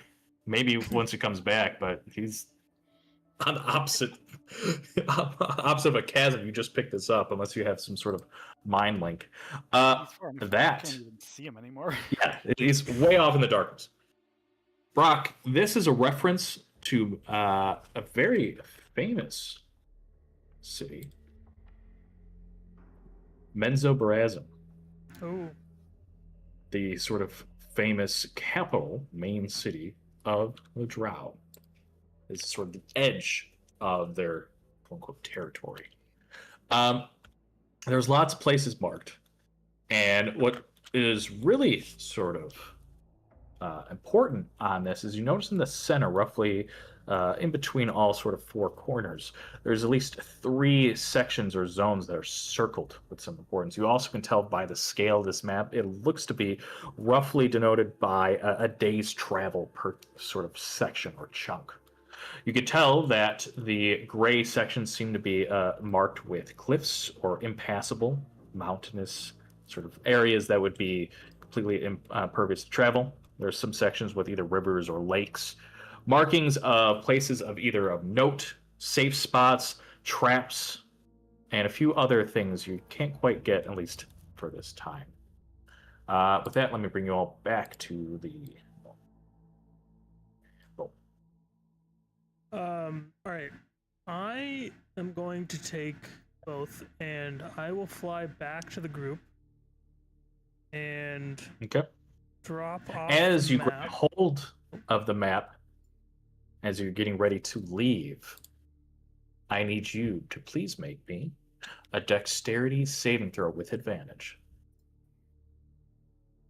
16 is enough. You feel that as you grab the map and get ready to leave, just your presence was just enough to sort of shift this balance of rocks beneath your feet. The whole passage collapses down. You easily spring off as tumbles and whatever else that was in this passage collapses further downwards into the darkness. Let me move you back over to the opposite side. I am going to drop off the map, and immediately I could see where that Belladonna's blessing spot is from earlier. Would you like me to go grab it? Yes, but be careful. Make sure your mouth is covered, your airways are good, or else it might cause you some problems if you inhale those spores. Where? I'm gonna give someone the map, and I'm gonna just start fucking zipping over there. Okay, and that is where we're going to take our short rest as you launch back off like Superman once more to the north. Okay, 10 minutes of flight's nice. yeah. Yeah. I will say I need you, Brock. Actually, you know what? I'm going to roll this. Let's see how long it's been. Okay. Oh, you're not even telling us. Lol. Nope. Nice. No! Worst case scenario, I start falling and I use my thing to get back to one of the Just spots. Yep. The You're fine. psionic blast is your plot armor. I mean, do we have any sense of time, like a guess, or Some. Less than 10. I'll roll anything to see if we? Arcana check. Arcana Just check for since, time. since you're Okay. the one, since you're the one who cast this. This is like you connection. 16 is enough. I'll send you a DM. Okay. Okay. All right, we'll be back in just a sec.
time.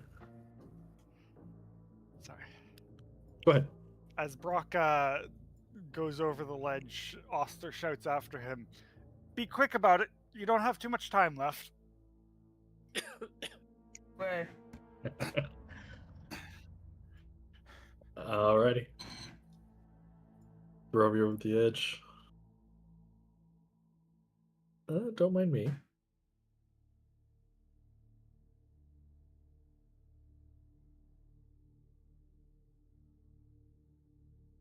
Starting a timer? Are we going? Is it happening? And yeah, I don't know. I just fucking zipping my way over there. You're zipping your way on down. Be careful! Again! Fucking When you dashing harvest and them- Fly through, you see more and more sort of like broken roots, tops of plants, things all abound. This one I think you could actually land on, but as you get closer, you see that there are these giant mushrooms, stalks, plumes, weird things that you haven't really quite seen on the surface, or at least in the cave sections that you might be a little bit more familiar with. At this point, feel free to make a perception check to see if you find anything that might be usable in this hollowed out section. oh, No. Don't really spot much of anything. You know that there is at least something here, at least by the smell, but you don't see it.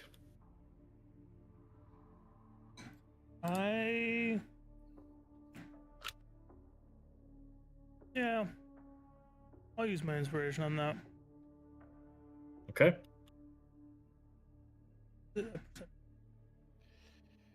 You used 21. about half of what you had left before going.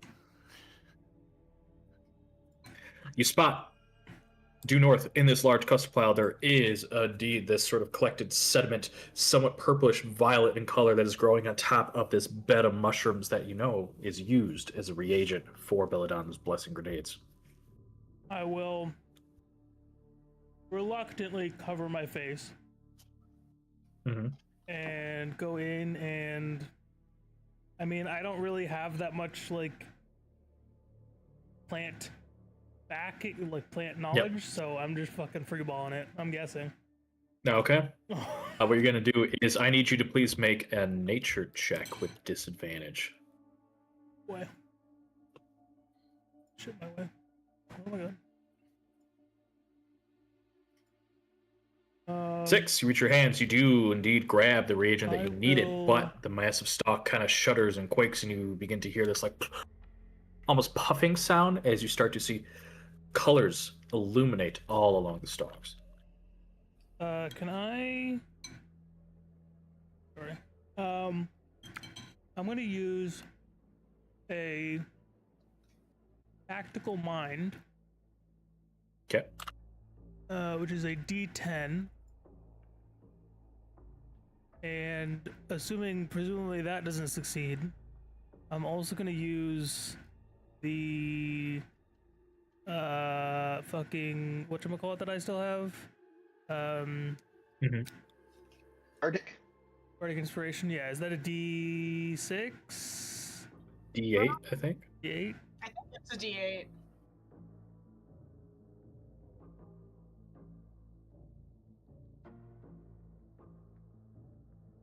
Pictures and charts.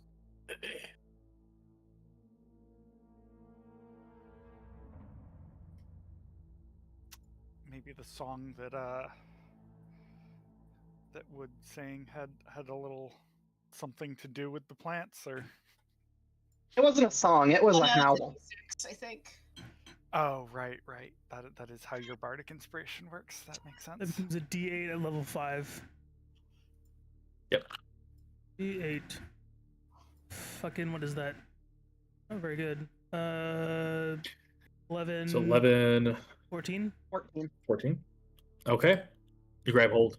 You manage to save some of the Belladonna's blessing materials. Not as much, about half, as you start to see the other half start to dissolve away in this acid. Plumes of smoke kind of emerge out from the stalk. You begin to start to feel the magic wane and fall off your body. You start to feel yourself kind of loosen and loosen. I need you to please make me a let's do a Constitution save first, and we'll see where it goes from there. To be poisoned, I'm guessing. 16. Success. You manage to resist this poisonous effect, this plume of clouds, but something else in the back of your mind, a voice. You could almost hear this like shrieking, shrilling sound. You start to see in your mind's eye large humanoid shapes, fungal growths as they reach out towards your mind. Since the con save was a success, please make me now a wisdom save with advantage. 11. That is a failure. I'm gonna use. You feel this hand claw into you. Yep. I think I'm gonna use another tactical mind. Okay. Yeah, I don't think this is like a reaction. Yeah, it doesn't say it's a reaction. So. A D10? Oh my god. Fucking 13. 13. All right. It's not a complete failure. We'll deal with the ramifications later.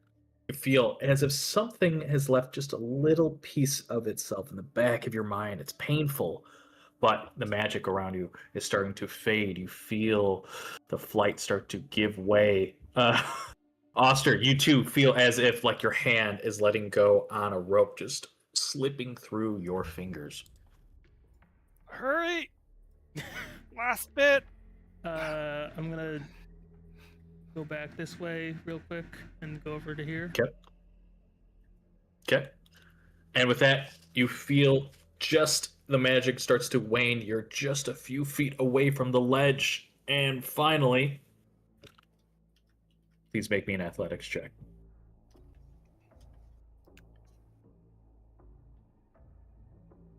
To easily fling and force your body forward towards the edge of the rocks. Your hands slip a little bit, a few feet, but you manage to grab hold of a few loose stones. More of the passageway crumbles down into the darkness.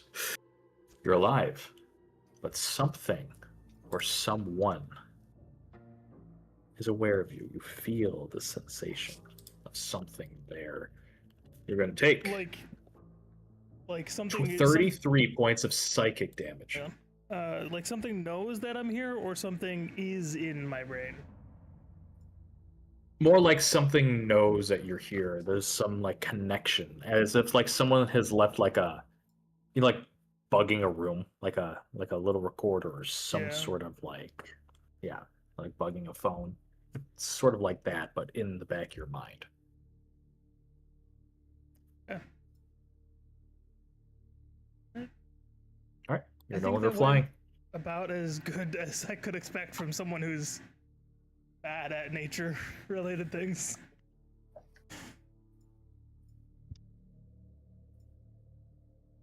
I'm Only just enough for one gonna- use. Well, better make good use of it. I'm just gonna start walking back.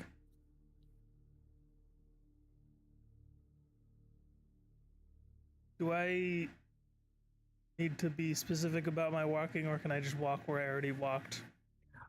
You could walk wherever you walk. You already discovered everything, so. Oh my god.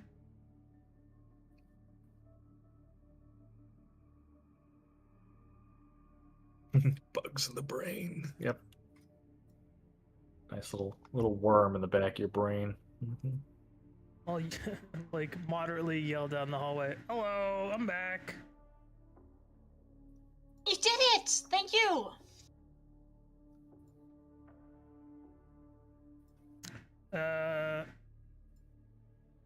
I think something is aware of us or something. I don't know. It was kind of hard to tell what was happening, but Oh? there was something prying. I only got one of the things. I'll hand it out to whoever wants it.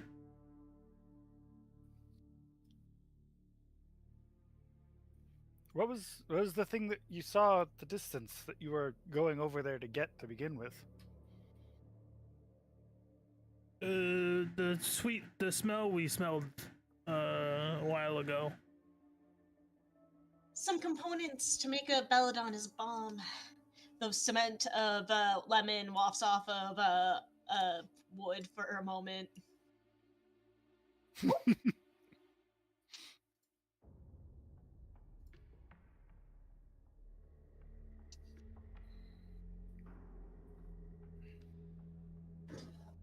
think I remember how to use it. Maybe.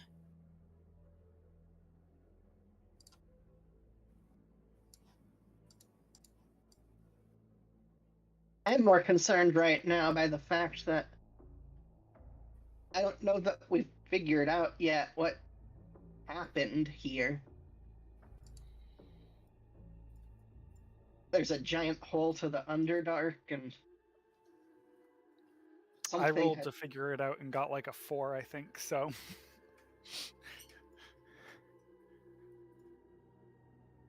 And we know that something busted in through the front door, and there have been all these undead.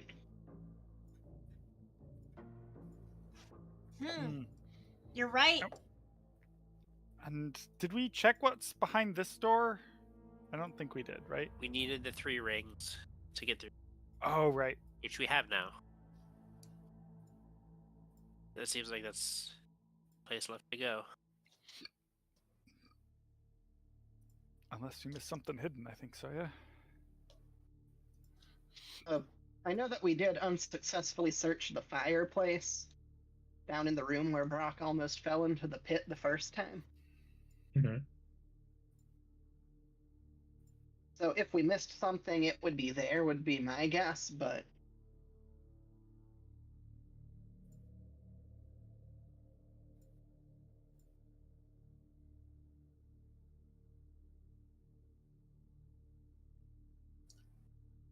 Do we feel like 100% in this place?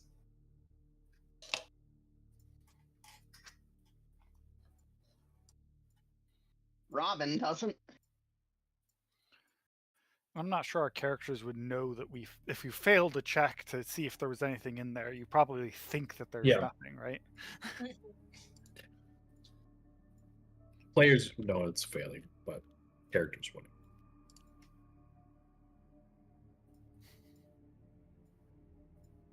All right. Brock, you approach the 2 statues. The door in front of you. Pretty much smooth, minus 3 sort of recesses in the very center. Circular spots. Are they like in one spot, or do I need to like place the rings individually? Individually. All right, I'll take them off and match them if they are matchable. They need to be Yep, matched. you do see a symbol for each of the main 3. See a symbol of Morden, symbol of Doomthorn in the center, and the flanking the opposite side is a symbol of Carl. As that happens, the rings begin to glow sort of bright as if magic infuses within them. They gently sort of fly off, and you can see these rings sort of land gently back into your hand, and they start to fit around your fingers. They kind of fly around the room first, and then immediately go towards you, Brock. With that, you hear a sort of like a mechanical sort of click sound as the door slides open, basically a giant slab of stone. Immediately opening to this.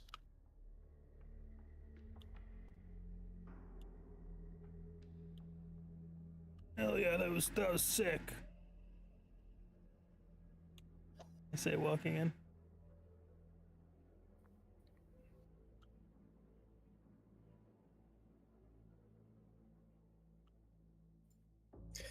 As you walk in, you notice that this room has it's pretty much covered in ancient banners, specifically now I know Doomthorn. Seems to be a sort of a hall of reverence. The eastern wall is a dried basin with what appears to be sort of like a dwarven hand reaching out sort of upwards as if to reach towards someone. And into where the wrist is like a small spout where most likely water or some other liquid would form out. To the north is a door that is completely broken in and collapsed down, and you see a strange object just north of it. It almost seems to be spider like in shape.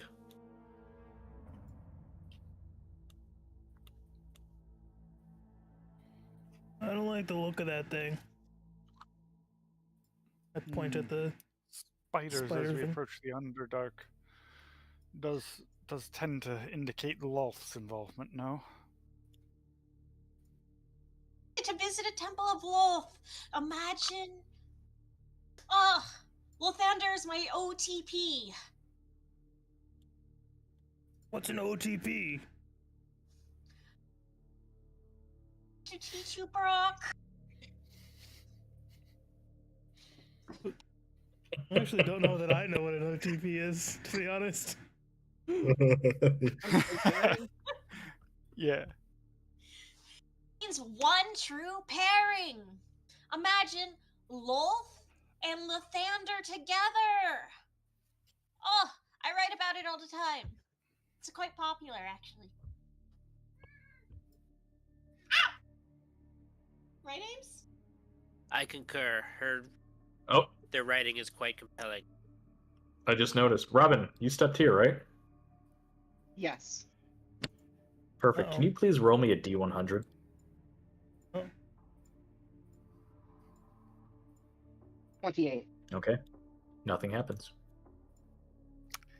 It's a little belated. Can I do a trap check?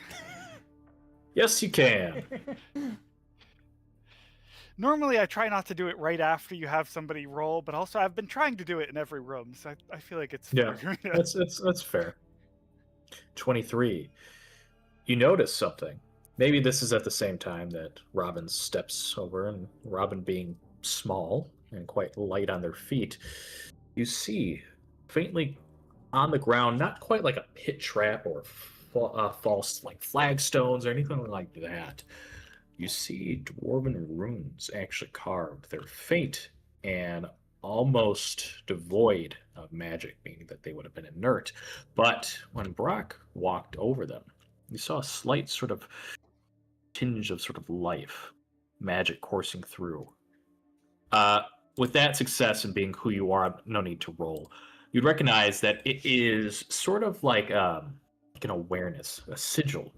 Dwarven magic is quite strong and ancient, and a lot of the times dwarves have been known to use runes to sort of detect and only work really for other dwarves. As Brock walked over, it seems to have activated something. Robin walked over these runes, but nothing happened. I say, wait, you two, stop for a second.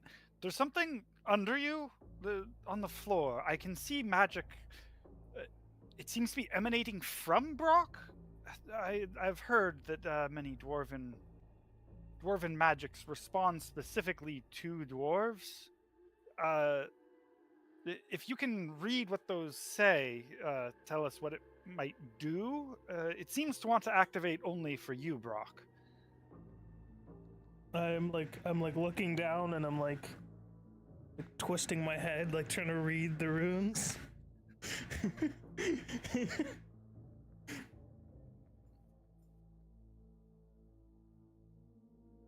As you look at it, give this one to you.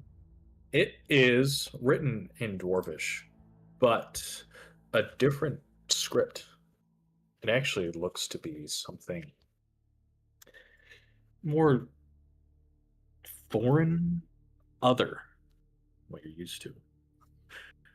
Do you know Undercommon by any chance? I do. I don't. So these runes are written in Dwarvish, but is more of like a pig Latin.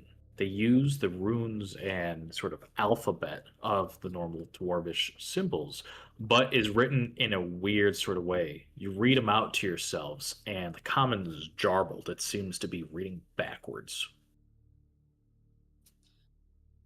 But Wood would be able to understand. Can I like? The runes by themselves. Do you know Dwarvish wood as well? No, but I know Undercommon, so if you read it out Yeah. loud. Can I read it out loud and translate it to wood? Is that there? Yeah, so the two of you, I guess a bit of teamwork, yeah. So it's like you're reading something part in your language, part in someone else's, but together is a different language. Two minds together as one. Teamwork. Bit of teamwork. What I will say, I'll do this. Either one of you can roll me a history check with advantage. I don't care who, but this is like a That's- team I'm with pretty the two good. of you. I'm okay at I'm history. a History +5 check to with history? advantage. Oh yeah, you can. I beat you? Yeah. Okay. Okay, with advantage. Hey. 22. All right.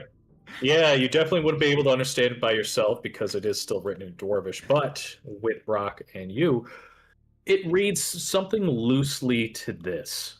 You recognize that the script is a form of Dwarvish made for Undercommon that is specifically written by Duergar, dwarves of basically the Underdark. It reads something along the lines of, those of the surface blood shall forever be wasted.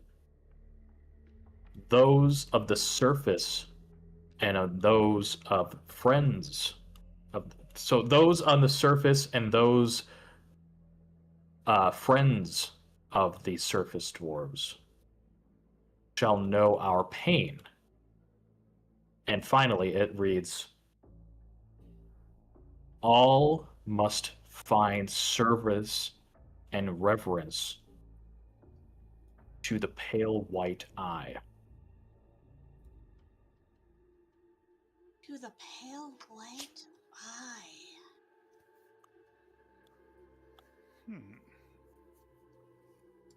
Doesn't seem like they're very friendly to even dwarves. Hmm. Hmm. Yeah, it might be best not to activate that, whatever it is, with a dwarf of the surface, which I assume you are, by the standards of the ones writing this. How common of knowledge are the Duergar? Like, do people just know who they are, or? It's not super common. Recently, it's becoming a little bit more well known because there are splinters and factions of Duergar that have sort of left the control of not only their own clans beneath, but basically the sort of initial creators, the Mind Flayers, that have leapt to the surface. But I would say you, Oster, would know them. Okay. Not everybody. But then I would have included their names in response to something written in Dwarvish with those of the surface. Yeah. Or a false, weird Dwarvish, whatever, you know what I mean? Hmm. It breaks my heart, though, to see a religious statue fountain broken, though. Do you think something would happen if I try to fix it? I wouldn't mess with anything I in was here. walking over to. I was walking over to look at the basin when the runes stopped us. Hmm.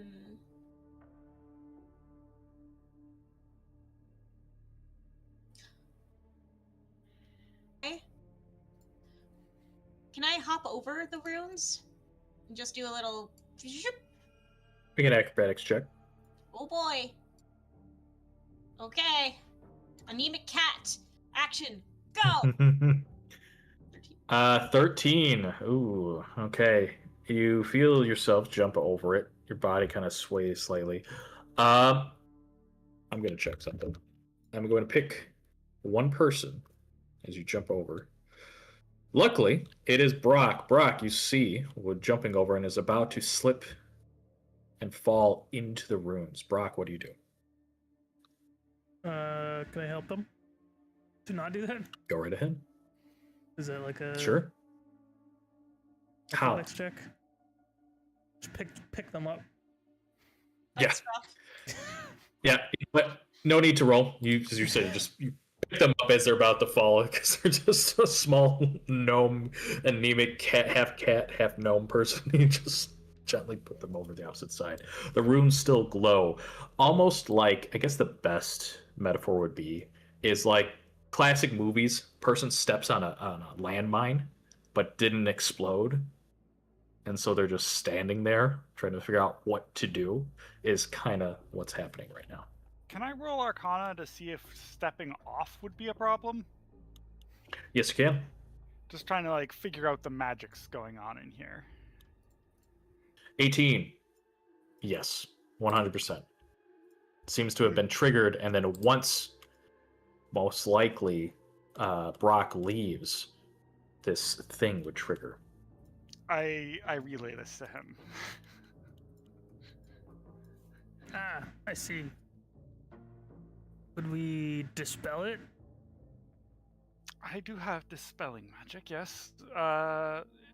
It tends to work on these sorts of traps fairly well. It's old magic, so sometimes it can get a little finicky, but I'm happy to try. I'll actually wait, do I have dispel? I thought it was my other thing, but it was detect magic that I have the free uses for.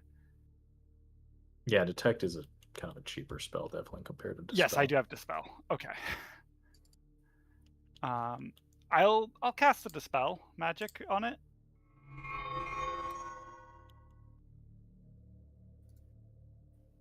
Alrighty. What does this look like?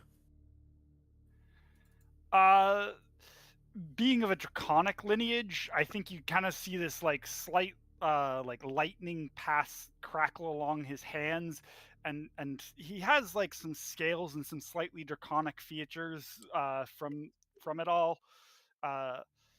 He might even have like particularly draconic features for a draconic lineage sorcerer, if any of your characters would know these things. Like he looks like he's closely related to a dragon, you know? And he points, and his finger kind of like hooks into a claw for a moment, and a little zap of it goes down into the runes, and it sort of just looks like the draconic energy of him is sort of just trying to dominate the magic around him and just suppressing it for a moment.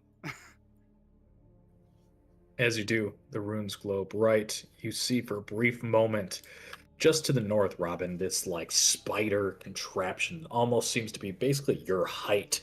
You see its central firing mechanism open up. You start to see magic form into a giant sort of force projectile.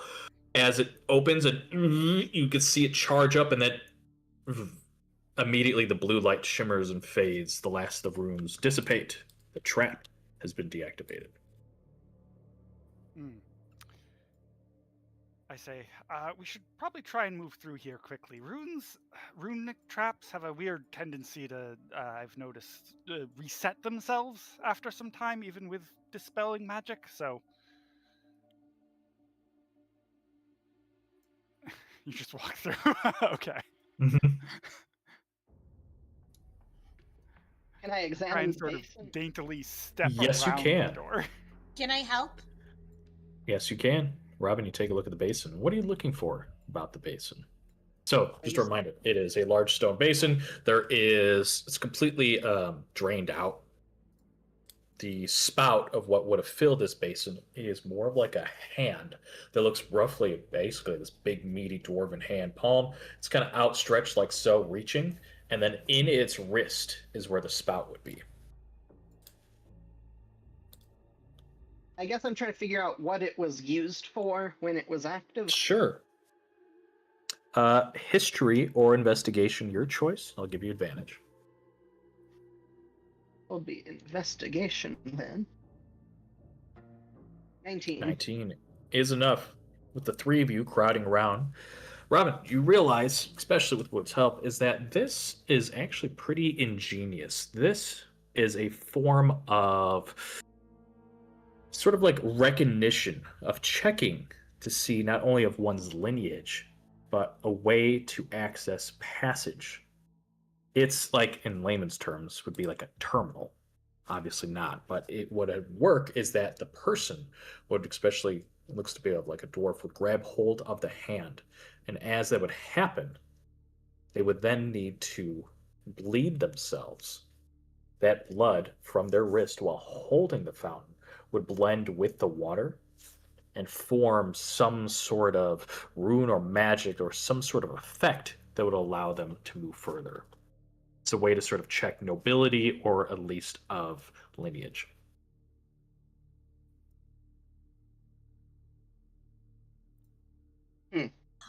Voda, you like giving your blood to things. Which, I mean, the computer at one time. That turned out very poor.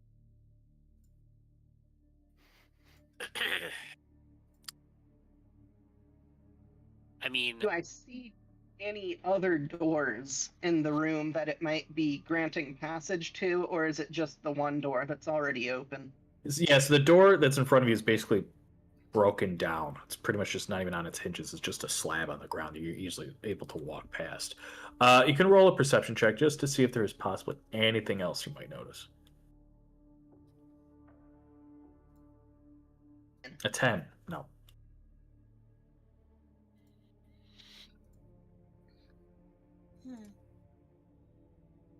surely this is testing for some dwarven age.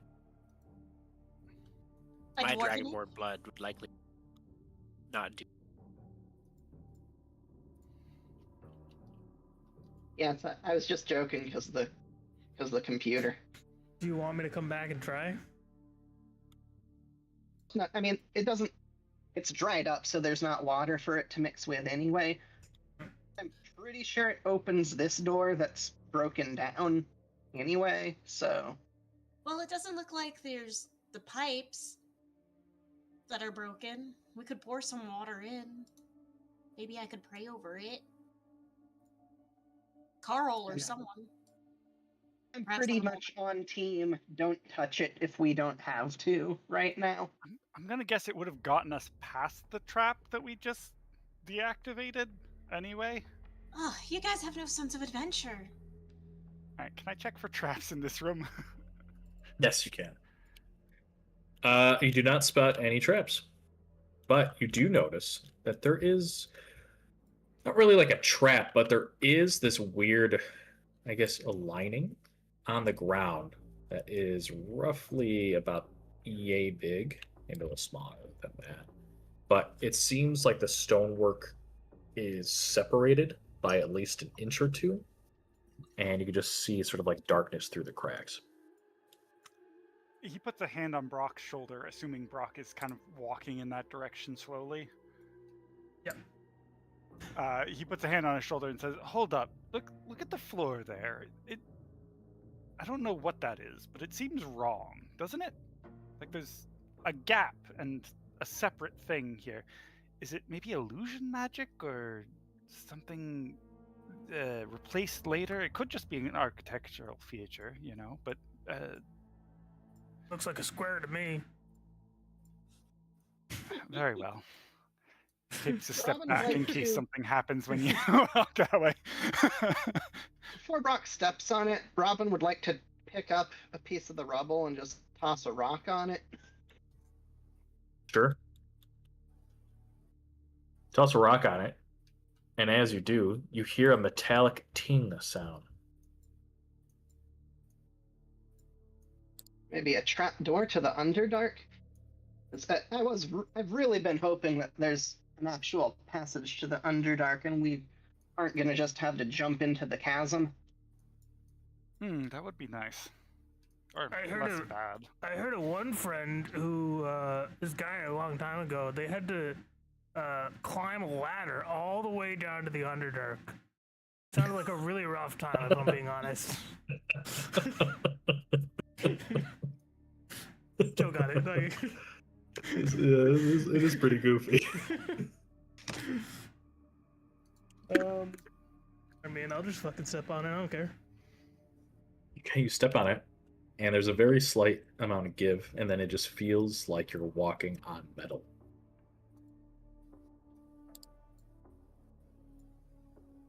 Yeah, I mean, it's fine. I'm vibing. I guess look around for handles or any such. Robin has a good point about it possibly being a trap door, the like.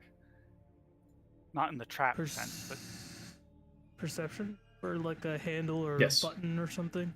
Yeah, Oh, you roll a perception. this room is made of room.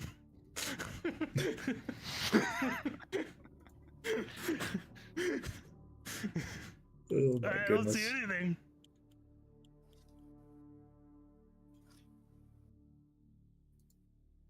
Voda, as all this is happening, as your traveling companions move northwards and are messing around, you notice that as they walk, something catches your eye, a slight shimmer or something of the sight. Feel free to roll me a perception check. There's something strange, especially since you're holding a God. torch. You guys, With I a have a 9. +3 to perception. I want you guys to know all of my like total dog shit perception checks this campaign. I've had a +3 this whole time. it's pure bad luck. This is just this is a partial success. We'll give you that. No, You no, no, recognize no. that it's not a success. It's a partial. You recognize that as your companions move northwards, there is some trickery with the light. You're holding a torch, especially around here. You don't know what exactly, but the light doesn't bounce off the stonework as it has the rest of this dungeon. Like it's like bending weird. Yeah, it's like not reflecting correctly and it's bending slightly weird. Not like you're entering a whole new fucking pocket dimension or crazy shit like that. There's just something's off. Like the walls are fake. Is it any different when I step into the room? It's more so. You know what? So much so that I'll allow you one more perception check.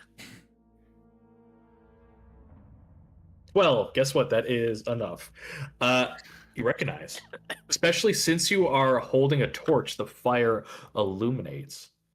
And as you move it around with your quarterstaff in your other hand, you see to the eastern wall, there's a shimmering motif. Lights kind of bounce off.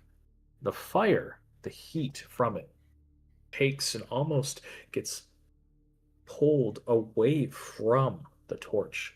The torch seems to almost not die out completely, but as if something is sucking away the life, the heat, the energy from the flames into the walls. You start to see those similar sort of runes form on this portion of the wall to the east. And as it starts to form a familiar sigil that looks like this.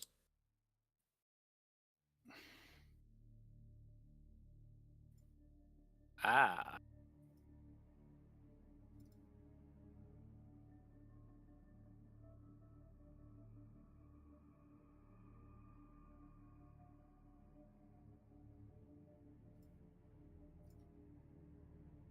Varen's family.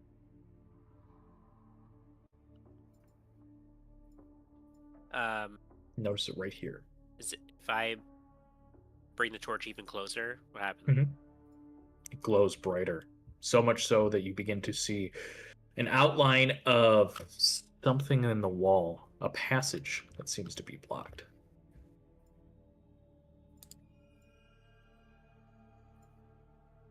Oh.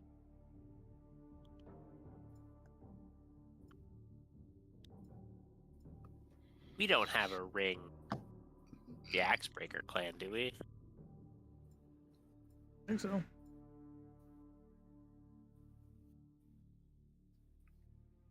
I think most of the rings that We might. Brock is wearing are from them in some sense, right? Ones that got us in here. Do we still have those, or are those in the door? You have them. They're actually Yeah. sort of they forced themselves onto Rock's fingers. They flew magically around the room towards everybody, and then found themselves on 3 of Rock's fingers. So we've got a gold ring that is inlaid with the symbol of Dumathorian. You found a silver ring that has the symbol of Morden. And last but not least, you found an onyx ring that is inlaid with the symbol of Carl.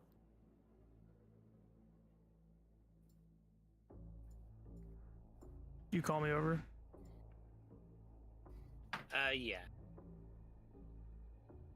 Take a Go back over and like hold up the hand with the rings and see if it does anything. Okay. They glow brightly. You start to feel a sensation, a pull from your hand towards the door, like a magnet pulling the other magnet. We'll let it happen. You let it happen. As soon as you do, you hear a sort of like a humming sound. You feel something almost like a cold presence against your palm and then against your wrist, as if someone was doing this, like fingers and touching here. Cold sensation, and then nothing happens.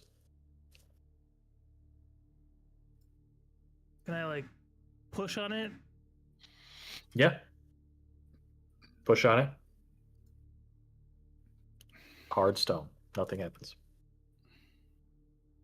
You said this is stone. Well, I don't think. Correct. Tremor sense is just for like sensing people or things, right? The movement. It's like something burrowing underneath you. You'd be able to track it. Something like that. I mean, I never You can use fucking tremor used this sense to sense if anyways. there's any movement. I never use this anyway, so I'll use it now. Sure. This bonus action, use tremor sense. If there's to be natural worth, you can use bonus action.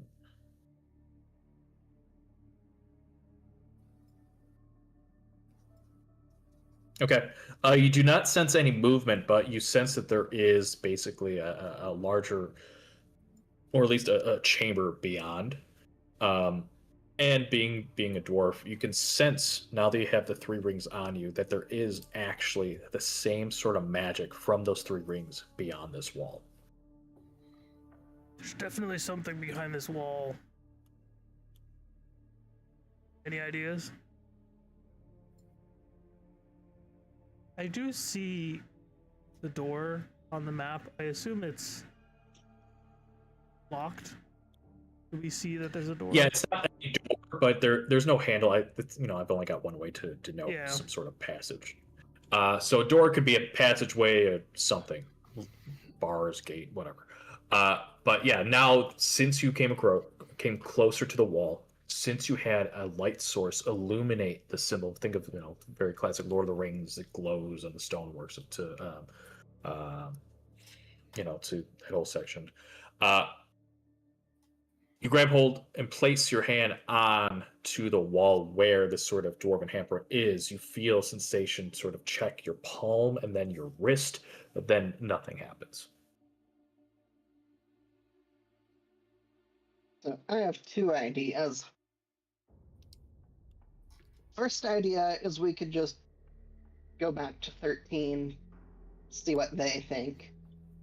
Since They do Very have did a seem to bunch of. suggest that she was more in the know for the Axebreaker stuff than we are. She's also got Second those idea. tattoos. Yeah. Second idea. We could try to have Brock give his blood to the basin. Do a quick Worth a little try. ancestry test. The blood Not could opposed. also have negative consequences if you don't have access. It is worth mentioning. It's the It also second seems to be idea. absorbing fire. It was like sucking the energy out of the torch, no?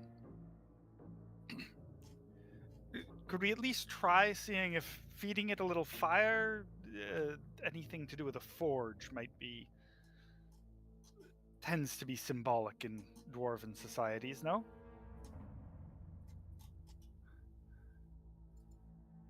But they're dry.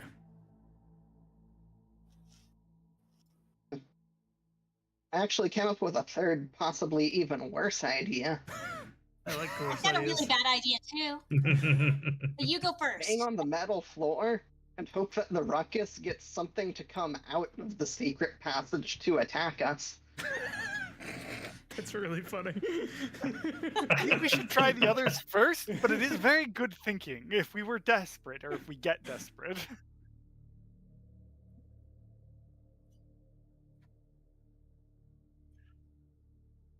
Okay, I've read the rules to mend into stone, and my bad idea will not work.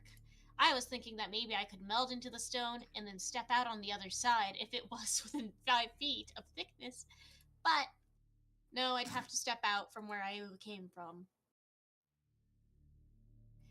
And me going in solo as an anemic kitty might be a bad idea for things. But it was the first idea that popped in my head, so maybe it'll become a plot line for something else later.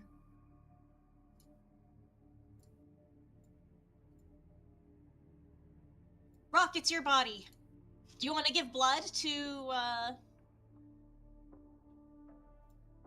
a mysterious thing to try and solve a mystery? Can I pull my hand away? Yeah. Alright. I'll do that, and then I will back in here and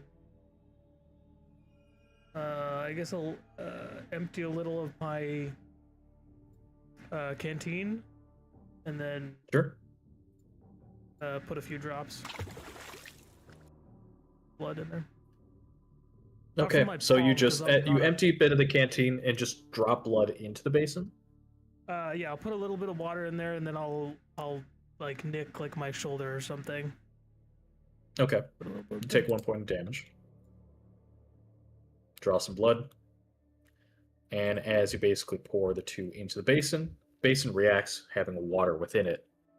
You notice that as the blood lands onto it, like oil and water, the blood just kind of gets pushed away, and then slides off the basin and just splats on the ground. A few drops. I think you have to place your hand on the or on the hand of the statue hand figure thing. I never paid attention to the architecture portion of my classes. I'm so sorry. Is there a hand? So just a reminder, the actual spout, the faucet, is a hand reaching out like this, and the actual where the water would normally pour out of, there's a hole in its wrist. Obviously the whole thing was initially dry, now is splashed with water inlaid, and the water or the blood that was on it just kind of like almost slid off the water and then was pushed out of the basin. Hold up, let me give you Bardic before you do this. Boop. Oh, Rock, you are so wonderful and kind and sweet, and I appreciate you for doing a lot of the risky things. You're so kind, and you're as sweet as your pastries. Um, You're bardically inspired. I will. Oh god, there's a funny way to say this. Sorry. I will not suicidally cut the wrist of my hand. And then I'll give the hand a dwarven slap, like the wrist Yeah. grab. Of course. All right, you take another point of damage, draw more blood. It drips into the basin, and a few drops. You feel the hand kind of clam down on you, and it starts to dig deeper. You feel that this was like the statue's accepting, clearly like dwarven magic, but then there's something else, almost a sort of other entity. You feel this like cold move through the hand and sort of grab your arm once more, Brock, harder as if something is trying to almost pull your arm off. Please make me a strength saving throw. 23, you easily resist it, but you could tell that there is this thing. Now that you have dealt with the shadows in the previous room, it's not a shadow, but something of the ethereal, something beyond our sort of material plane. An entity that tried to harm you, but is now faded away. The statue returns back to normal. The basin now, the blood from your wrist drops into it, starts to flow. You see the water bubble gently and then flow to the top. Now this sort of warm moving liquid that sort of turns this sort of orangish red. With that, the stone slab in the other room glows bright around the frame, Dwarvic runes carved around, and you see the symbol of the Axebreaker clan glow brightly as it slides, shifts into place, revealing another room. Wait. Brock, Yes. at the risk of sounding racist, but are you related to our quest giver? I think it's just because of a dwarf. Are you not even a distant cousin married by marriage, maybe? I don't know. Feels a little coincidental.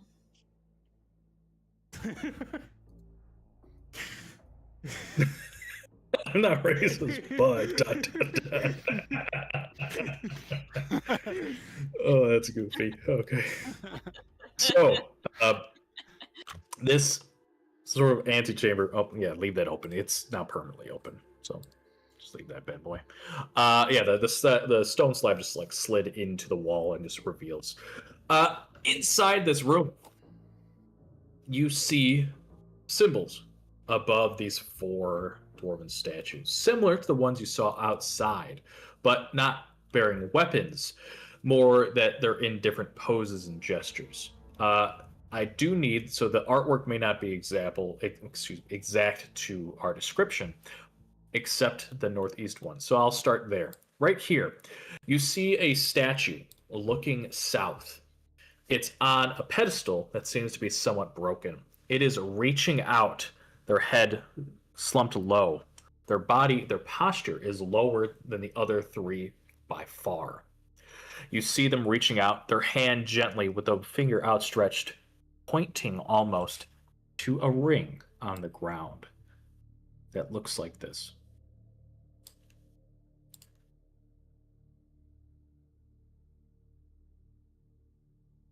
The other statues will start, we'll just go clockwise, or counterclockwise rather, down here. This statue is facing north, so keep a note of where these statues are facing. You can write on the map or for your own, that's fine. This statue is facing north. This statue has probably the least amount of detail on their face. They are wearing sort of flowing almost like robes or clothes. It's the weirdest thing, but their armor or their appearance seems almost not out of time, but it's either some clothes that were so far in the past or future it seems weird, but they're sort of standing there, the hand outstretched as if they were holding a mug. Obviously no mug, but the facial features as if the sculptor forgot to put anything there. You can see a little bit of hair, but that is about it. Pretty plain looking minus this sort of outstretched fist. Next, to the southwest, or west from this statue. This statue is facing west.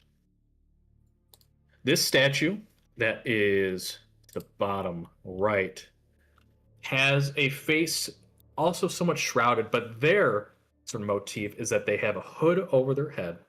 Their figure is just sort of carved. Their beard not quite as long as the other one we'll get to in a moment, sort of trimmed and cut proper. They have armor on, but it's shrouded over a cloak, and they don't bear a axe or a hammer that you would normally see with dwarven motifs, but at their hip, sort of holstered, is a pickaxe. And they are sort of in a pose as if they're thinking or sort of looking at something, stroking their chin.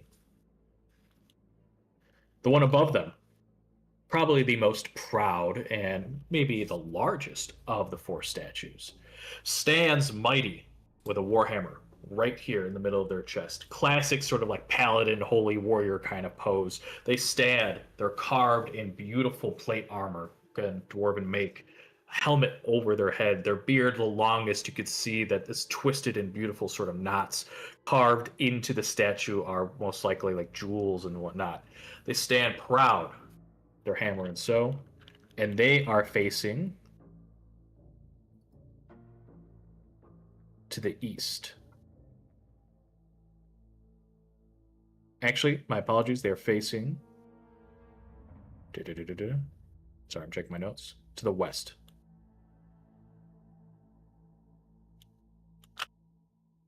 Okay. Double check. Which way was the top right one facing? All right. Give me one moment. I'll fix this one moment because this was something that I made and I might have done a quick mistake. Okay. All right. The top left one is facing to the west. The bottom left one is facing to the east.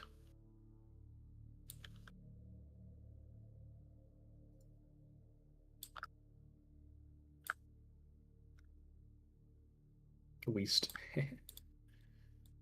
Yes, so the top left is facing to the west. The bottom left one is facing to the east. Is the top right one like not facing a specific direction? Top right one seems to be almost broken. Its pedestal is somewhat cracked and it is facing south. You notice the other three statues are all on pedestals inlaid with sort of beautiful sort of silver filigree. Perfectly circular. Are they all dwarves? They're all dwarves. All of them are dwarves.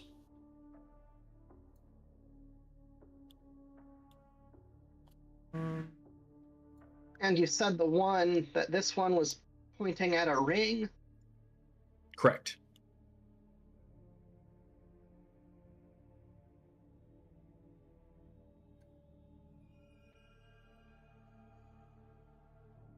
Gotta pick it up. You pick it up, and you notice that as you pick it up, unlike the others, this one doesn't seem to actually want to sit in your hand. It almost seems to kind of pull away from you. It's still in your hand, but feels like, again, like an opposite magnet, sort of, but this time like instead of being attracted, it's repelling away from you. Doesn't fly out of your hand or anything, but it's still in your hand, but just kind of like feels like it wants to leave. And I can't take the others off, right? At this point, you recognize that all of them are not. They're all on you, but are just feel like normal rings. They're loose and can easily be taken off. So I do have. There are 4 rings, and there's 4 statues. Could be related.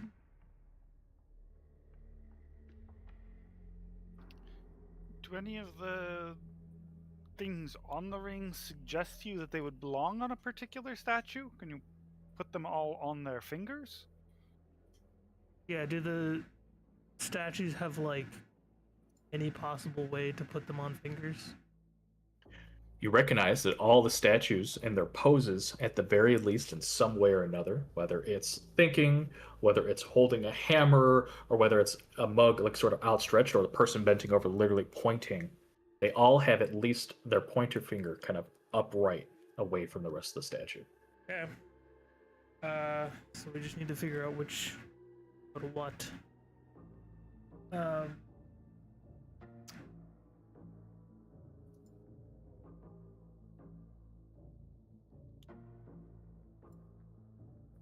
Can we have the descriptions of all of them so that we can look over Sure. all of the...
Sorry, I'm checking this out real quick because I didn't do this beforehand. Sorry. Just That's okay. sort of describing them on the fly. Hand outstretched.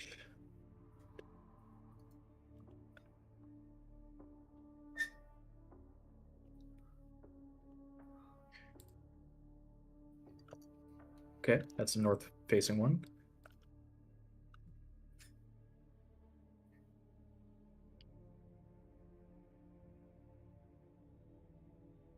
Okay, so I feel like so far Carl is probably bottom right.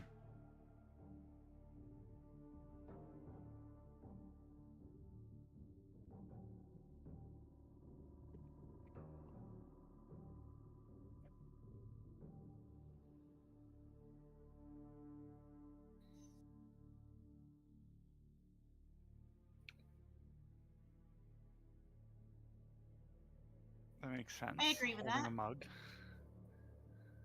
And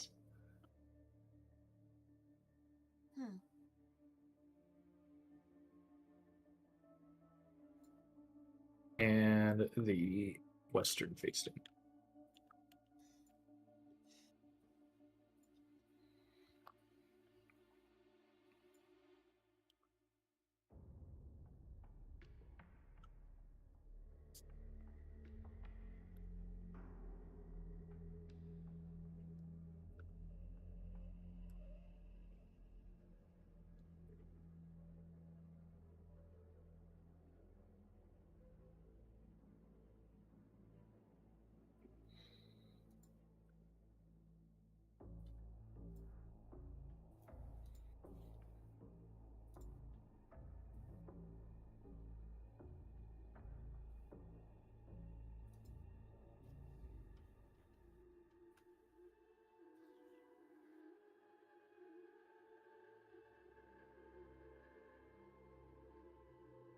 Should give you a decent description of all of them.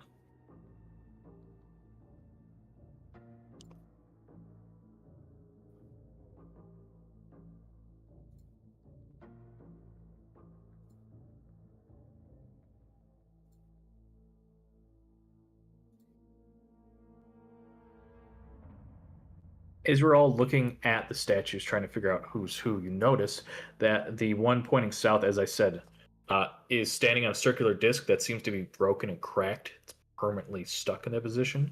As you look at the others, you could tell that they are all on pedestals that could be moved in some way.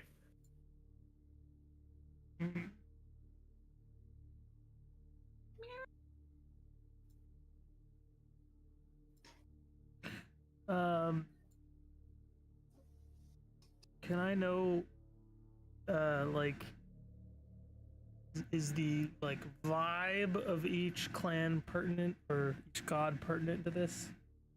Like what they like stand for and like. Yes, you recognize that there is some sort of vibe check going on here. All of these, well, actually, it's 3 gods minus 1. This one that's stuck is not a god. It seems to look like a representation of any dwarf you might see. It could be a man, woman, they, them, anybody. It could just be this sort of representation of dwarfhood. And that is permanently stuck there. To the southeast, yeah, you can see that they all are, at the very least, representing like dwarven gods in some way. You would also note, being a dwarf, that there is, it's sort of out of fashion because it's been many, many years since dwarves have come to the surface. You know, your lineage is pretty much, as you told me, mostly just surface dwarves at this point, but all dwarves at one point, before this sort of split into sort of 3 types, all came from one, this like genesis. And they always, almost like originally in Faerun, were below the surface and existed there. Even before what Underdark became what it is, that was, you know, dwarven kind. But beyond that, you know that dwarves had a sense of direction. Each direction sort of pertained to sort of ideas of life, symbology. You know that when facing south, that was the sort of idea when, especially when you're prayer, that was a way to remember the past. That was beyond. That was ancestors. That was having reverence to those that came before, or to give thanks to things that happened a long time ago. You know that when instead of just facing to the north like what you would assume, they actually had a different view, that in sort of the old ways, that south was still this like looking backwards, but instead of looking forwards like north, give me one moment. You know that north was, instead of being this like looking towards the future, it was more towards looking towards ingenuity, looking towards sort of like figuring out new ways to do things, but in particularly it was towards figuring out how to create and deal with things in unfamiliar ways. A lot of it also had to deal with currency and had to deal with sort of like the unknown. Up next, give me one moment. Remember that the direction of looking east had to deal with sort of the holy, the religious aspect of dwarfhoods, and back then it really was just a one god, really. That looking towards the east was a reverence to creation, remembrance to family, and to basically ancestry. And finally, looking towards the west, that direction was actually viewed as looking towards not only just the unknown, but the sort of unthinkable, the forward thinkers, the people that were mavericks, the entrepreneurs, the ones that sort of looked away from normal society. Sometimes it was almost viewed as a taboo building that way, or at least praying or viewing themselves in that sort of cardinal direction. Now it's obviously not any of that, but it was at least back then viewed as something almost taboo.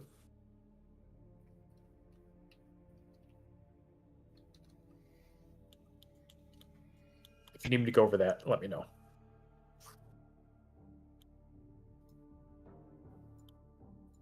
So I'll do that one real quick. South, looking towards family, ancestry, homeliness, looking towards the past. North, looking towards the future, but also towards commerce, towards bettering oneself, and is sort of shrouded in the mystery of the unknown.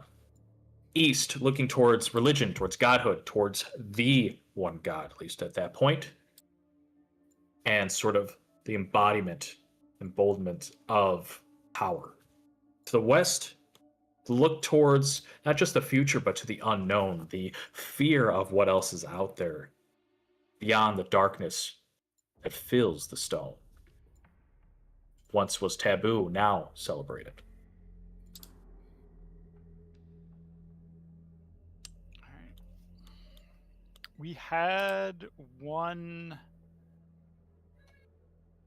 ring that was connected to Dumathoin, right? Yeah. We have all four. Okay. Mm-hmm. Gold ring had the symbol of Dumathoin. Silver ring had the symbol of Morden. The onyx ring had the symbol of Karl. And you just found the bronze ring.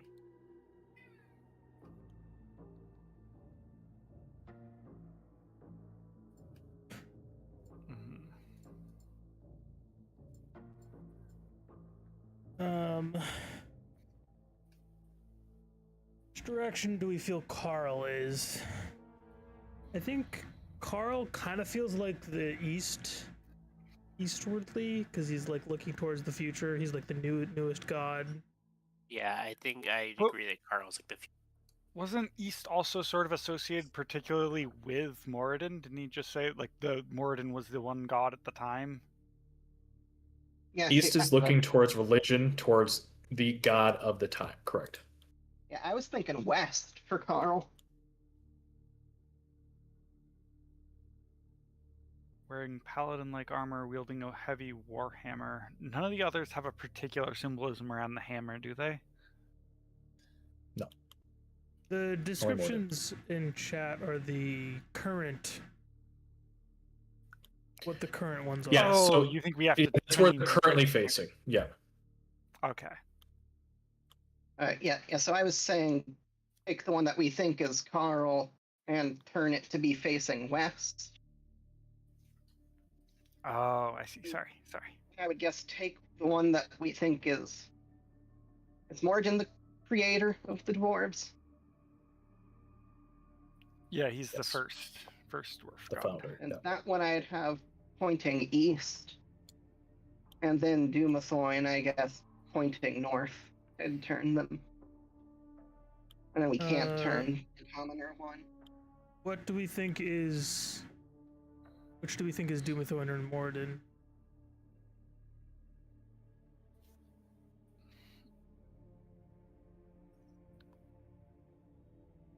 I mean, the one with the hammer is what my gut says is Moradin, but Me too. I think that's one of the most universal symbols, one of the oldest symbols. The hammer for dwarven, that in like a forge device, thing. Hammer and tongs. Yeah. And since that's one of the oldest symbols associated with dwarves, the hammer and tongs or whatever, I think it would make sense that the oldest god would have that in common.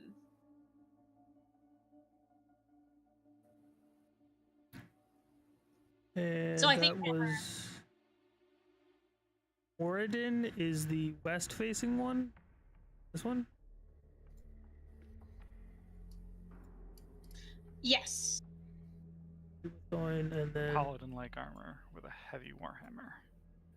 said a north and an east for direction facing. Remember which we said for that. I think east for Moradin and north for Dumathoin.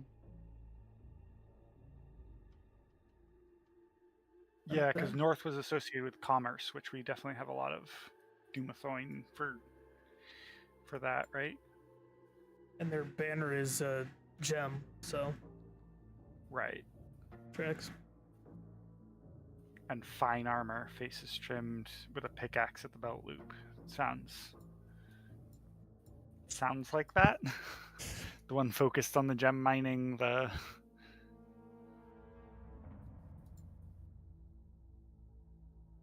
Yeah, I think I'm fine with that. That all makes sense to me.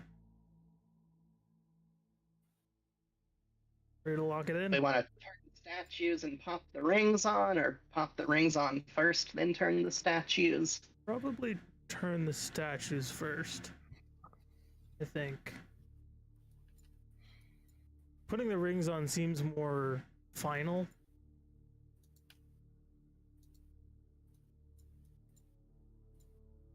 Okay, yeah, I agree with that order of operations. Wood will start trying to nudge one of the statues and then just fall over. Yeah, it starts to move, but you're being in your weakened state. It's not like it was particularly heavy. It's built to kind of move, but you just fall over. It's being so frail right now.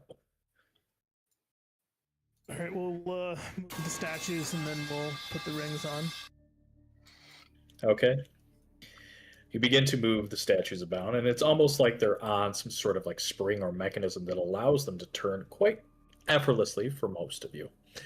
It slides into place and they sort of lock into each cardinal direction. If you try to move it, it moves and wherever you like. But as soon as you find a position, they sort of gently sit on some sort of hidden recess.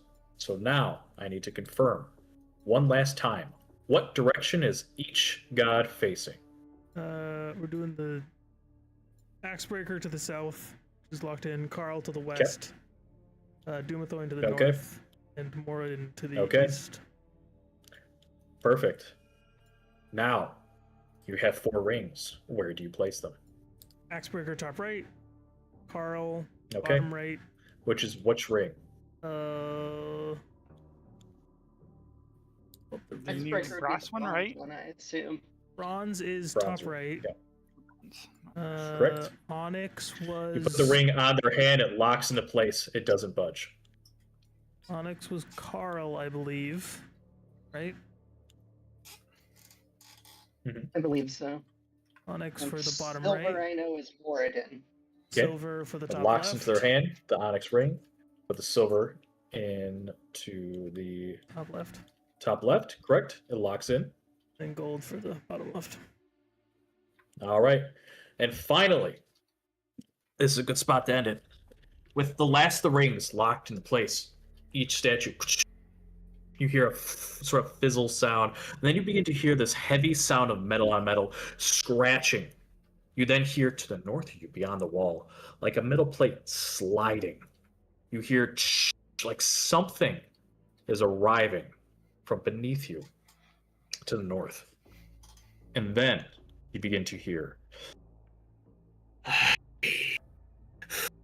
we cannot allow anyone past.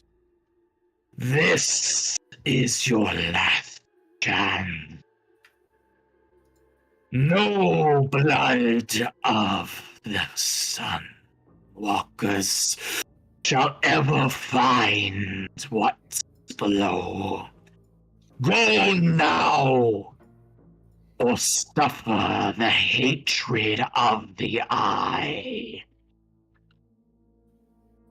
as this voice echoes out, the statues that are all around you, you start to see ghostly apparitions form out of each one. They dart through the room and spread themselves out. And then you see this.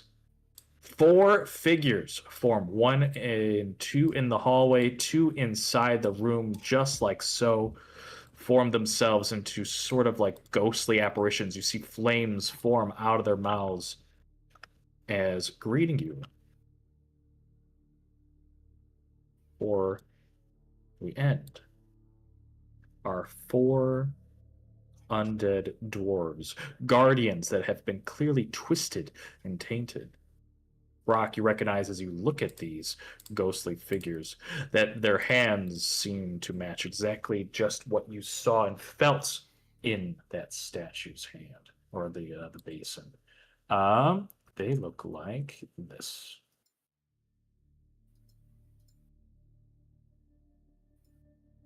And that's where we'll end it for today, as 4 of these ghostly tainted guardians jump out and attack. Adventurers, good puzzle solving, good exploration, good combat. Y'all have been kicking some ass and taking names. Oh my goodness. And with that, yeah, we'll leave it to next time. Huzzah! You've done it! Go. We're so smart. Mm-hmm. Alright. I'm gonna end it. Bye, chat. Chat, thank you for joining us.